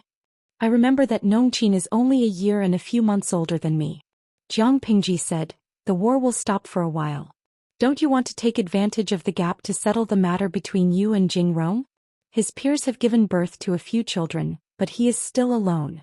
Jiang Nongqin frowned and her tone was a little unfriendly. Of course, this unfriendly tone was directed at Yangxi. Could it be that military advisor Yang said something in front of the Lord? If not, why would the Lord suddenly urge them to get married? Jiang Pingji said, "No, I just dislike his old age.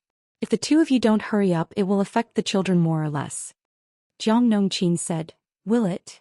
Jiang Pingji said, "Jing Rong was addicted to alcohol when he was young and his private lifestyle was. He is old, so it will naturally affect him." Jiang Shaowei had never doubted the Lord's words. "I will consider this matter carefully." Thinking of the children of the Golden Scale Academy, Jiang Nongqin's mind started to work. They were all the pillars of the Lord's future. Thinking of this, she did not seem to be very resistant to this matter. Jiang Pingji said, "If Nongqin gets married, I will prepare a wedding dowry for you that will definitely not be worse than those of the princes and their grandchildren." Marriage in ancient times was particular about matching families. The economic strength and social status of the man and the woman would not be too far apart. Therefore, the betrothal gifts and dowries of both parties were mostly equal. If one party was more powerful than the other, and the man's betrothal gift was less, others would criticize him for marrying into the family and claiming connections with the in-laws. If the woman's dowry was less, others would also criticize the woman's family for selling their daughter. If Jiang Pingji really wanted to prepare a wedding dowry for Jiang Nongqin, Yangxi would have to empty his family's pockets. Jiang Nongqin revealed a faint smile, her eyes overflowing with happiness. Yangxi was speechless. "I have something to say, but I don't know if I should say it." Jiang Pingji spent an hour before returning. Everyone was already looking forward to it, their necks stretched out. Hearing the movements of the army returning, they hurriedly went forward. Their first reaction was to look for Jiang Pingji. He looked left and right and saw that his lord was unscathed. Only then did his little heart return to its original place. Jiang Pingji said, "Bogeo and the rest entertain them well. Everything will be discussed tomorrow." "Yes." Yangxi deliberately lagged a few steps behind so that he could walk side by side with Jiang Nongqin. The latter was frowning as if she was thinking about a huge problem. Jiang Nongqin said, "For the next few days, military advisor Yang should abstain from alcohol and food. You should learn more about health from military advisor Wei." Yangxi asked, "Why?" He did not know what Jiang Nongqin's temperament was like in the past, but after the two of them got to know each other, he realized that this woman was more reticent than anyone else. She rarely spoke so much at once, especially when she was concerned about his health. He was flattered by the sudden concern. Jiang Nongqin said, "Military advisor Yang, do you have any plans for having children?" Yangxi said, "I haven't thought about it. In the past he was an unmarried dink. He did not even have a wife, so where would he get a child?" Jiang Nongqin said, "I hope that he will be a promising successor. If he can't be brought up, it's better to get rid of him early so that he won't tarnish the family's reputation." Yangxi was speechless. With such a mother, the child would have to open his eyes wide and weigh his own worth before reincarnating. Chapter 1336. Jiang Nongqin was different from ordinary women. Although the two of them communicated their thoughts, Yangxi felt that there was still a gap between them. She took the initiative to bring up the topic. Yangxi felt that he had finally written the first line. The rest was much simpler.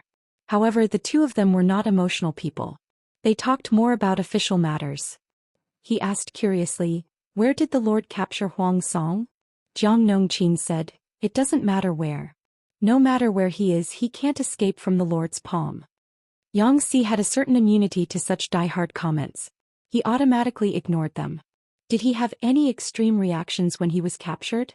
Jiang Nongqin said, "He's like a turtle in a jar. What's the use of resisting? The Lord treats him well. If he doesn't appreciate it, he'll die." Yangxi was speechless. His heart disease was going to act up again. Apart from a small number of people who were separated in the chaos, most of the mainstays under Huang Song's command were captured and became Jiang Pingji's prisoners. The latter did not have the habit of abusing captives, but she would not treat defeated people as distinguished guests. Apart from Huang Song, who was treated well, the other people's conditions were very ordinary. The food supply was the same as that of ordinary soldiers. Some people flew into a rage and knocked over their food. Some people ate in silence. Qing Jing was detained alone, so Wei Ci easily found him. When he saw Qing Jing, Wei Ci was carrying a food box in his hand. There were a few plates of hot dishes and freshly made white rice on the top of the box. At the bottom was a set of clean clothes that he had never worn before. Wuxia did not expect to see Qingjing again. According to the trajectory of his previous life, the latter would commit suicide in prison. On second thought, the friendship between Qingjing and Huang Song was not as deep as it was in his previous life. Naturally, he would not commit suicide for his master. Qingjing was locked in a small tent. There were many soldiers guarding outside. He could not escape even if he had wings. "Why are you here?" Qingjing put down his bowl and chopsticks. He raised his head to look at Wuxia and said with understanding, "Did you become a lobbyist?" It was dark inside the tent. There was only a dim oil lamp on the low table. It made Qingjing look even more haggard and wretched. Wuxia did not say anything. He bent down to take a few candles and kindling from the bottom of the food box and lit them up one by one. Only then did the tent become much brighter. "My lord did not instruct me on this," Wuxia said straightforwardly. "I'm just worried that my senior brother will be neglected, so I came over to take a look." Under the candlelight, Wuxia saw that Qingjing's chin had green stubble and his eyes were bloodshot. Where was his usual elegant demeanor? Qingjing did not get angry. He would not be surprised if Wuxia was really a lobbyist. "You rarely call me senior brother Jing." Wuxia was considered Master Yuanjing's last disciple. The seniority of the disciples did not depend on their age, but on the time they joined the sect. After all, we're from the same sect. Whether you call him senior brother or Yumo, isn't it still the same person? Wuxia took a seat opposite Qingjing and took out the dishes from the food box. The aroma of the food assailed their nostrils and made their thumbs twitch. Even though Qingjing didn't have much of an appetite right now, when he smelled the aroma of food he faintly felt hungry. The corners of Qingjing's mouth twitched as he forced a smile. "Zixia wants to use this to bribe people?" Wuxia said as he took out 2 jars of wine. "Today we won't talk about official matters. We'll just reminisce about the past." Qingjing's temperament was different from his other brothers. Wuxia wasn't confident that he could convince him to join the Lord. Wuxia might not believe it, but this time he was really here to take care of senior brother Qingjing. There was one thing that Wuxia didn't understand in his previous and current lives. Why did Qingjing follow Huang Song? Wasn't his Dao to follow the will of heaven and support the orthodox? Whether it was in terms of family background or personal charm, Huang Song was worlds apart from the word orthodox. Wuxia asked without hesitation. Qingjing took a sip of wine. This wine was very different from what he usually drank. The taste was more mellow and there was a burning sensation as it flowed down his throat. The aftereffect was quite strong. After drinking a few cups his face turned red. His eyes were watery and he was also a little sleepy. "Zixiao, do you know the origin of the lords? Bogeo's ancestors?" Wuxia was stunned. "Isn't this person from the Yuanxia family?" Qingjing said, "Bogeo's branch is the only surviving descendant of the Xia royal family. In the last years of the Xia kingdom the royal family was almost wiped out. Our ancestors were grateful for the great ancestors' promotion, so they risked their lives to escort the last emperor's young daughter to escape. They hid in a branch of the family and carefully took care of her as she grew up. However, no one told her her identity. Our ancestors also treated her as their own daughter. At that time the world was divided into 5 countries. If her identity was revealed, not only would it harm her, it would also implicate the Qing family." Wuxia suddenly understood something. In that case, the last emperor's concubine married into the Yuanxia family? Qingjing nodded, confirming Wuxia's words. At that time the Yuanxia family was still considered a prominent martial family. The Qing family married the concubine into this family in order to better protect this bloodline. Who would have thought that the ancestors of the Yuanxia family would make mistakes one after another, and in just 2 generations they fell into such dire straits. Huang Song's grandfather committed a crime and almost implicated the 3 families. It was only with the help of the Qing family that the matter was settled. The death penalty could be forgiven, but punishment was inevitable. Huang Song's father was exiled and died halfway through. The orphan and widowed mother had no one to rely on, and the Yuanxia family refused to take care of them. Huang Song's mother could only rely on her embroidery skills to earn money to support the family. When Huang Song's mother was widowed, she was still very young. By chance she caught the eye of the Dongqing Emperor's favorite chamberlain, Huang Tan, and he came to ask for her hand in marriage. Huang Song's mother remarried, and Huang Song's father changed his surname to Huang Tan's stepson. Huang Song naturally followed his father's surname. Not many people knew about this old past, even Huang Song himself did not know. Of course, Qing Jing assisted him partly because of their bloodline, but also because Huang Song had his merits. If he could restore the glory of his ancestors, that would be the best. Senior brother, tell me about this. Wei Xi was a little puzzled. According to the normal scenario, if the Lord knew that Huang Song had this relationship, Huang Song's life would be in danger.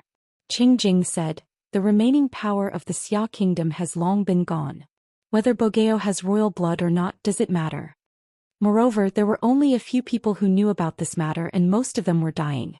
Who would believe that the grandson of a eunuch in the eyes of outsiders was actually the last descendant of the previous dynasty's royal family? Senior brother also said that the Xia kingdom no longer exists. Do you still insist that they are the legitimate ones? Wei Xi asked. Qing Jing smiled and said, that depends on whether the Duke of Lanting that you serve can become the legitimate one. When others heard this, they would probably think that Qing Jing had the intention to pledge allegiance. But Wei Xi knew very well that he was determined not to pledge allegiance. Unless the Lord can really ascend to the throne.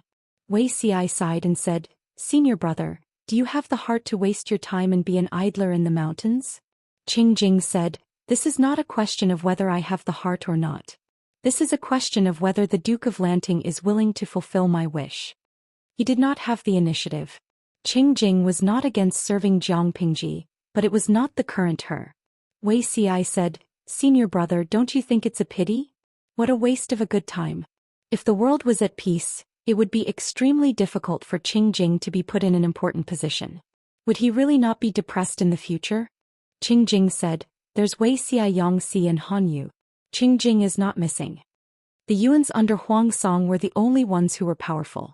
He had seen how much harm they had caused. If the Langya branch was completely powerful, would Jiang Pingji feel that she could not do anything alone? It was better to retreat in the face of the current and seek peace. It would not be too late to become an official after the world was at peace. Chapter 1337. Wei Xi got up and bade farewell. He stopped in front of the tent and said, I will not hide Huang Song's past from you, my lord. It was true that Qing Jing was Wei Xi's eldest senior brother, but Jiang Pingji was Wei Xi's lord and true love. There was a distinction between close and distant, and there was a distinction between public and private interests. It's fine. Qing Jing closed his eyes lightly. He was not surprised by Wei Xi's choice. It would be strange if Wei Xi helped Huang Song hide the truth. Countless thoughts flashed through Wei Xi's mind. The scenes of his previous life flashed past his eyes quickly, and finally turned into a sigh. In his previous life he had been very curious as to why Huang Song, who was only the son of a eunuch, was favored by Qing Jing and the Qing clan did not object. Unfortunately, they were not fated to be brothers. Wei Xi did not even make it to Qing Jing's funeral, much less seek Qing Jing to resolve his doubts. If Huang Song was a descendant of the previous dynasty's imperial family, everything would make sense. Wei Xi hurriedly went to look for Jiang Pingji. She had just finished bathing and was dressed in moon-white pajamas with a large, warm cloak draped over her shoulders. Her long, jet-black hair was steaming and fragrant after a bath. When Wei Xi walked over, she was sitting on the couch, wiping her wet hair with her body turned sideways. What is it, Zixiao? Jiang Pingji twisted the ends of her hair with a dry towel as she tilted her head and asked Wei Xi. Under the illumination of the orange-yellow candlelight, Jiang Pingji's side profile seemed to have a gentle filter. The gentle color of her brows and eyes made Wei Xi's heart beat wildly. Wei Xi pretended to be calm as he bowed with his hands clasped in front and greeted respectfully. Only then did he open his mouth to explain the purpose of his visit. His eyes were fixed on Jiang Pingji's hair. She looked at her wet hair, then at Wei Xi and handed him the cloth. Wei Xi was stunned on the spot for a while. He went forward and half knelt beside her. He raised his hand to take the towel from her hand and carefully wiped her wet hair. His movements were very gentle, as if every strand of hair was a treasure to him. In comparison, Jiang Pingji's movements were much rougher. Just now I went to visit senior brother Qing Jing. During our conversation I heard a piece of news. My lord should also listen to it. Jiang Pingji casually crossed her legs and rested her elbows on her knees. She looked relaxed. News? What kind of news is so important that you have to come all the way here and at this time? If it was not important news, why would Wuxia look for her at such an ambiguous time? Wasn't this sending the quack to the tiger's den? Wuxia said, regarding Huang Song's past. Jiang Pingji frowned and asked in confusion, Bogeo's past? Is there anything special about his background? She didn't have any opinions about family status, but she also knew that Huang Song's family background was very criticized. Could it be that there was a twist in this? Wuxia said softly, on the surface Huang Song is the step-grandson of Dongqing's minister Huang Tan. He comes from the Yuan family, but there's more to it than meets the eye. According to his senior apprentice brother, Huang Song's ancestor was actually the Empress concubine of the last emperor of the Grand Xia Empire. Back then, the Xia kingdom was destroyed and the world was divided into 5 parts. The royal family was almost completely wiped out. Only the Qing clan's ancestor remembered old kindness and risked his life to bring the infant Empress concubine out of the palace, placing her in the Qing clan's branch family to raise. Many years later, this Empress concubine married into the Yuan clan. The branch emperor concubine belongs to his Huang Song's branch, so he is a descendant of the imperial family. Jiang Pingji said, why haven't I heard of this?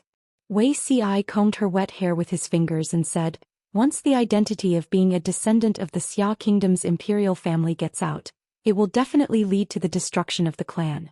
It's reasonable for the Qing clan to keep it a secret. My senior brother assisted Huang Song. Huang Song's identity is also part of the reason. Jiang Pingji recalled Qing Jing's temperament. Wuxi's words were 90% true. However, Jiang Pingji said, the founder of the Xia kingdom's imperial family was also of humble origin, right? Qing Jing is so persistent about being a descendant of the Xia kingdom's imperial family? It doesn't make sense. In terms of background, Huang Song was also a distance away from being orthodox. Wuxia knew that some parts of his lord's history weren't very good, but he wasn't surprised. Instead, he considerately and attentively explained to her, my lord, you may not know this, but although the founder of the Xia kingdom's imperial family was of humble origin, his ancestors were also illustrious and wealthy. According to the history of this time and space, the recent history included the chaotic times of the 16 kingdoms, the Xia kingdom, the 5 kingdoms, and the current chaotic times. Before the 16 kingdoms, the Central Plains had also been unified for 367 years, and it was called Beichen. The genealogy of the Xia kingdom's imperial family could be traced back to the Beichen royal family. The history of the Qing clan's prosperity was also calculated from the period when Beichen was prosperous. Jiang Pingji listened carefully and laughed. I didn't expect Bogeo to have such an ancestor. Does he know about this?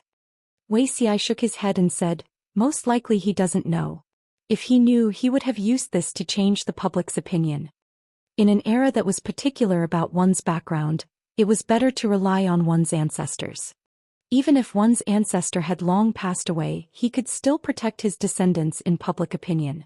If Huang Song could be blessed with this huge halo, why would he have to bear the stigma of being the grandson of a eunuch for so many years?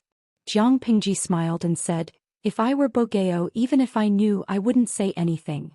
Wuxia asked, why? Jiang Pingji said, how could such an important card be revealed from the beginning? The world's evaluation of him is so unbearable. Even if he can dig out the genealogy to prove his identity, outsiders won't believe it. They will only believe in the facts that they have determined. Instead, they will slander Huang Song for using unscrupulous means to build up support and slander his ancestors.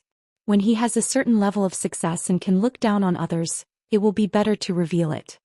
No matter how good the card was, it still depended on the timing. That was what he said, but Huang Song really did not know about this.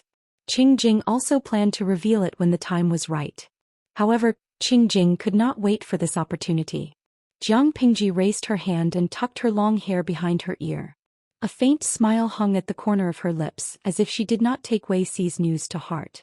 Wuxia asked, how do you plan to deal with Huang Song, my lord? Jiang Pingji said, he's a friend after all. I don't plan to kill him. The decision of how to deal with him lies in his own hands. Do you mean to let him go, my lord? Wuxi's hand paused. If you don't pull out the roots, my lord knows, there will be endless trouble in the future. Jiang Pingji played with her hair and said with a smile, "Naturally, I won't let him go so easily. There is no free lunch in this world. If he wants to protect the lives of himself and his family, he has to pay a price. I guarantee that he will not become a threat to me in the future. There was only one life. If it was gone, it would be gone."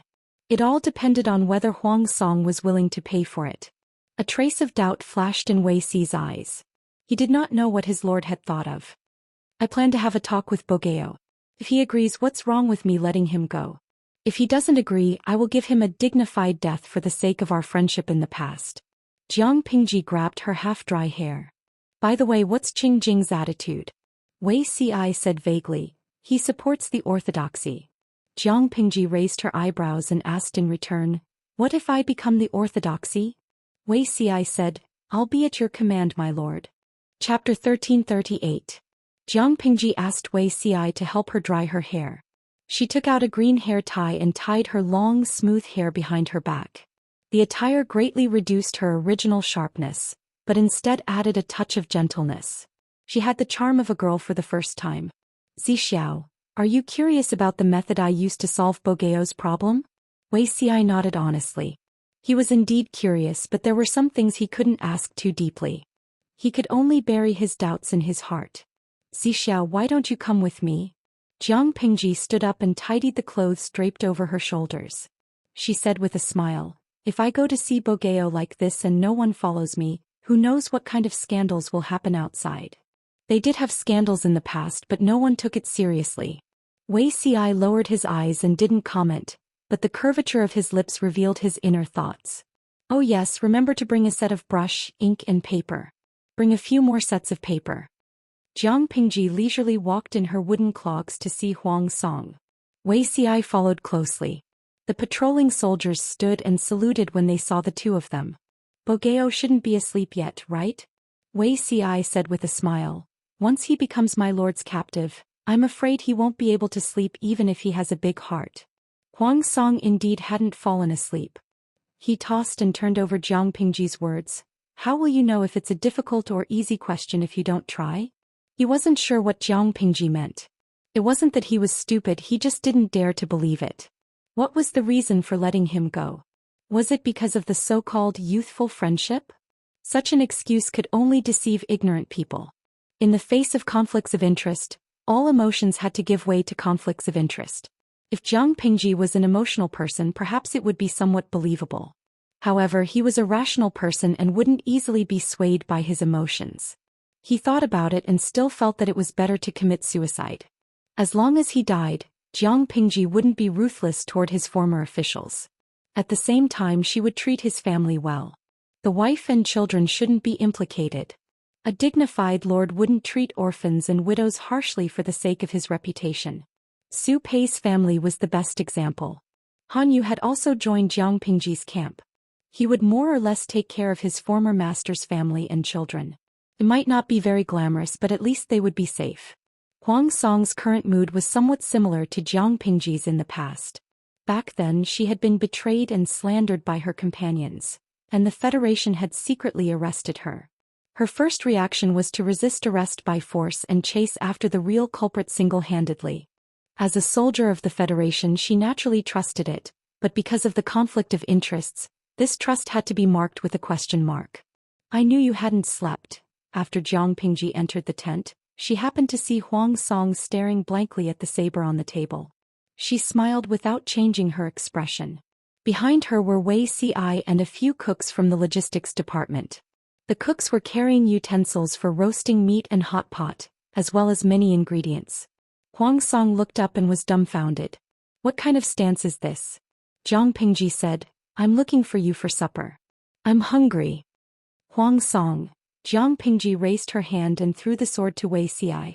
She asked casually, "Bogeo, is this sword expensive?" "This sword was given to me by my grandfather when he was crowned Emperor Song. Although it isn't precious, it holds great significance." Jiang Pingji said, "So it was a gift from an elder?" "If the elder knew that the sword he gave you ended your life, he wouldn't feel good." As she spoke, the cooks tidied up the table and set up the roasting pan and cauldron. The ingredients were placed on a separate rack.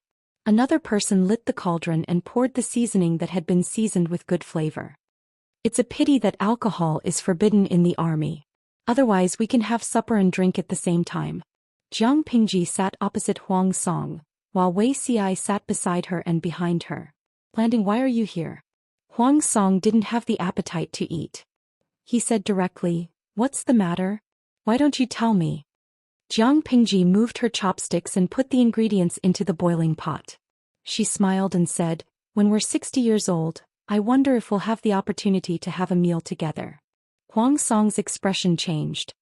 Lanting, what do you mean? I don't like to force things. You know my temperament, Jiang Pingji said. If you've made up your mind to die, I'll take care of your funeral properly based on our past friendship. If you still have the thought of living, I'm not a narrow-minded person who can't tolerate others. Huang Song knew her true attitude when she spoke so clearly.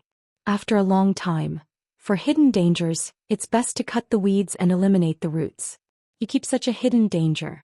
When did you become soft-hearted? Soft-hearted and reckless. When did you see me with such a thing? Jiang Pingji said, I'm willing to keep you. Naturally, I'm prepared. Let's make a pact. If you can agree to it, I'll naturally have the magnanimity to tolerate you. Jiang Pingji's solution was to make a pact with Huang Song.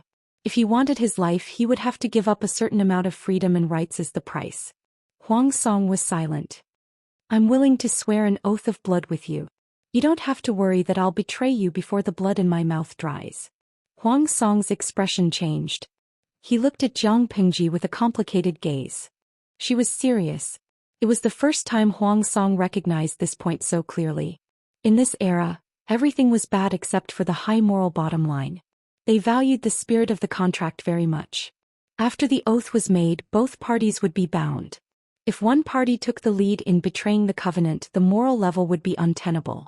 The other party could be ruthless and not be condemned by public opinion. To put it more clearly, both parties would sign a contract and abide by it. The contents of the contract would definitely favor Jiang Pingji. Huang Song would be the bound party. It was not enough to just have the oath. Jiang Pingji wanted everyone to know about the oath. Not only would it bind Huang Song, but it would also bind his former officials. It was not a big deal to let Huang Song live. She wanted Huang Song to live well so that his former officials would not dare to have a trace of disloyalty. Jiang Pingji smiled and said, if Bogeo is willing, we can discuss the contents of the oath while eating. Huang Song laughed bitterly and said, Lanting's thoughts are really very meticulous. Jiang Pingji turned her head and said, then I'll have to trouble Zixiao to help me write. Wei Xi agreed. The contents of the contract favored Jiang Pingji, but it was not unacceptable to Huang Song. It was even more lenient than expected. Huang Song's third generation would not be able to control real power, but his great-grandchildren could enter officialdom through normal channels. Huang Song himself would be conferred a title in the future, and his title would be inherited for 3 generations. Losing power and a certain amount of freedom in exchange for peace and wealth for the rest of his life. For the defeated, this was a good ending. It was much better than Su Pei's family, who had lost the protection of the head of the family and lived in fear. Huang Song carefully looked at the dozen pages of the contract that Wei Xi had drafted and asked a question. Children and grandchildren can't enter officialdom. What about daughters? Jiang Pingji said, if your daughter is capable, she can. Based on the current trend, men had far more political rights than women. Therefore Jiang Pingji restricted Huang Song and his third generation.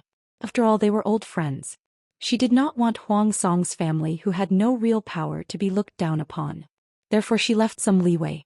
As long as Huang Song's daughter and granddaughter entered officialdom, his former officials who did not believe in him would not support them on account of their past relationship. Therefore this group of people could not say anything about women entering officialdom. Wei Xi was speechless. Chapter 1339. Jiang Pingji ate her fill and got up to leave with Wei Xi. She realized that Wei Xi had been silent since the beginning. He was still holding a pile of contracts in his arms, as if he was thinking deeply about something. Jiang Pingji suddenly stopped. Wei Xi did not stop in time and bumped into her. She did not react, but Wei Xi did not stabilize his center of gravity and took 2 steps back. He came to his senses and quickly bowed to apologize. Jiang Pingji asked him, "What are you thinking about, Zixiao?" Wei Xi would hide it from others, but he would not hide it from the person in front of him. As long as she asked, he would tell her everything he knew. He said, "I'm thinking about my lord's intentions." Jiang Pingji tilted her head and looked at him. She chuckled and said, "What intentions could I have?" Wei Xi analyzed, "My lord and Huang Song made a blood pact. On the surface, this pact is not binding Huang Song but my lord. Huang Song had already been defeated. If the lord wanted him to live or die, how could Huang Song the loser resist?" Not only did Jiang Pingji keep Huang Song alive, but she also wanted to make a blood pact with him. Huang Song lost his power and certain freedom, but he and his family no longer had any worries. As long as his family behaved themselves, no one could touch Huang Song's family, be it the lord or the future lord. A mere pact could protect the lives of Huang Song's 3 generations. When his great-grandchildren were born and grew up, it would be 50 or 60 years later. 50 or 60 years was neither long nor short. The world would change. Who knew what would happen in the future? Anyone with a discerning eye could see that this pact was not only not a bad thing for Huang Song, but it was also a great thing. However, Wei Xi smelled something different. Huang Song's words, "Children and grandchildren can't become officials, but what about daughters?" inspired him. The idle members of the royal family had no power. Their lives were worse than those of ordinary aristocrats, not to mention that Huang Song and Jiang Pingji had fought for the throne.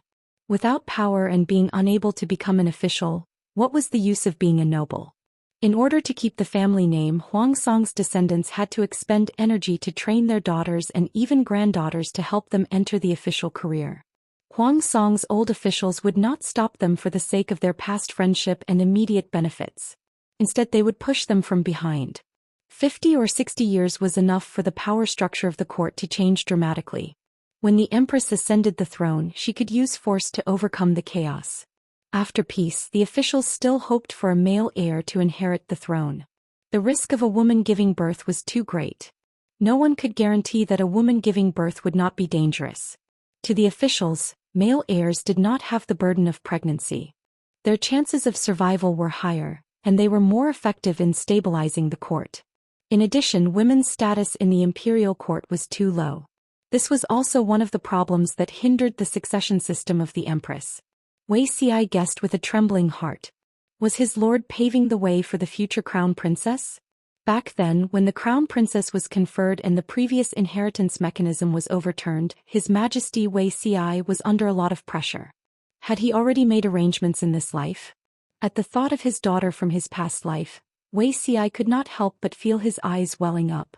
Although the emperor had resisted the pressure to make the crown princess, the officials had never stopped questioning Jiang Yan.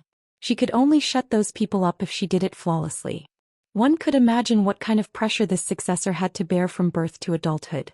Wei Xi was lost in thought. If his lord were to pave the way for her now, the pressure Yenna would have to endure in the future, would it be less? Jiang Pingji smiled and said, "I'm not willing to suffer any losses. I gave Bogeo some benefit so that he could repay me more." Wei Xi was more certain of his guess after hearing it. "My lord, you mean?" Wei Xi almost bit his tongue. He could not pronounce his words clearly. "You want," Jiang Pingji said, "I heard you talk about her." Wei Xi was surprised. "When Han Mei and Wan got married, you were drunk. You even warned Feng Yu from Zisher's family not to harm Yan. Is that child called Jiang Yan?" Wei Xi's heart was thumping wildly. He could not remember this at all. Jiang Pingji laughed to herself. Her hearing was amazing. How could Wei Xi's small movements escape her ears? She had a daughter called Jiang Yan. Feng Zhen had a child called Feng Yu who was her lover. She was quite satisfied with this spoiler. Wei Xi admitted, "Yes, her name is Jiang Yan." Jiang Pingji said, "She must be a very outstanding child. She looks like my lord, but her temperament is not the same. Yenra's temperament is more reserved and deep. She was able to give lectures when she was only 10 years old." Even Wei Xi could not understand his daughter's thoughts. As the only heir to the new dynasty, other than herself, no one could imagine how much pressure she carried on her shoulders. Wei Xi could only accompany her in her studies as much as possible and teach her knowledge. "Every time I see the Grand Tutor, I always feel very comfortable. I don't like those who only know how to drop books. They have never been emperors before. How would they know what an emperor should do? They only know how to read from the books. I've memorized all of them. This was what Jiang Yan said when she was 4 years old. It was also a rare willful statement from her. She usually did things very steadily. In comparison, Wei Tsong was more like a child. When Wei Xi realized that Jiang Yan had reached adulthood, he vaguely realized that the child had grown into a different person. She was the most qualified heir. Reserved and deep? Jiang Pingji said, "She looks more like you." She knew very well what kind of temper she had, but her future daughter had a calm personality. Wei Xi said, "My lord, are you paving the way for Yen'er this time? The past life is different from this one. If we have a child in the future, we don't know if it will be Yen'er," Jiang Pingji said calmly. "However, some things have to be prepared as soon as possible. Whether it's Yen'er or not, she's still our daughter. Huang Song's family prepared it for her. For this reason I can tolerate Bogeo." She was not only interested in Huang Song, but also Huang Song's connections and old ministers. If she operated them well, they would definitely be of help. Since she knew the difficulties that she might face in the future, she could make arrangements early so that she would bear less pressure in the future. Wei Xi said, "Parents love their children, so they have far-reaching plans." Jiang Pingji smiled and winked. "Our relationship is still clean. There are still 7 long years before we become parents. Zixiao, don't make me wait too long." Wei Xi was speechless. She always flirted with him. His lord's style was really different from her previous life. Jiang Pingji said, "Other than Jiang Yan, we have other children?" Wei Xi was silent for a moment, then said in a low voice, "I have a son named Wei Kong. His courtesy name is Tizhang." Hearing the surnames and names of the 2 children, Jiang Pingji understood the meaning behind it. She did not probe further. Instead, she returned to her tent. According to her observation, the 2 children were probably the wounds in Wei Xi's heart. This matter should be discussed later. The next day, Jiang Pingji gathered everyone and told them about her and Huang Song's blood oath. Everyone frowned slightly. They all agreed to eliminate Huang Song, but it was not impossible for their lord to keep Huang Song. Chapter 1340. The crowd did not understand Jiang Pingji's future as well as Wei Xi. Naturally, they did not see the hidden scheme in it. However, based on the contents of the alliance, their lord did not suffer any losses. Under this premise, as long as Huang Song kept his promise, it would not be a problem to spare his life. Jiang Pingji asked, "Does anyone have a different opinion?" No one had any objections. If there was, it was mostly because they felt that the ban on the 3rd generation was too short. The 3 generations referred to Huang Song's sons and Huang Song's grandsons. That guy had already married and had children. His children were already a few years old. It seemed that it would only take a few years for his great-grandchildren to grow up. Everyone was worried that the time was too short. However, calculating the time, by the time Huang Song's great-grandchildren became officials, he would have long been buried. His former officials would not be left. Thinking about it this way, it was acceptable to ban the 3rd generation from becoming officials. The Lord allowed Huang Song to live, but she would not let him and his descendants be unable to become officials forever. This was not showing mercy but deliberately finding fault.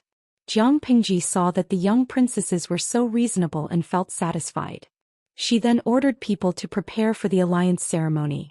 She had formed alliances with people many times, but most of them were verbal agreements. An alliance made with blood was different. The audience in the streaming room thought that this kind of alliance was like dripping blood into a wine cup and drinking it. In reality, it was smearing the blood of livestock on the lips to show sincerity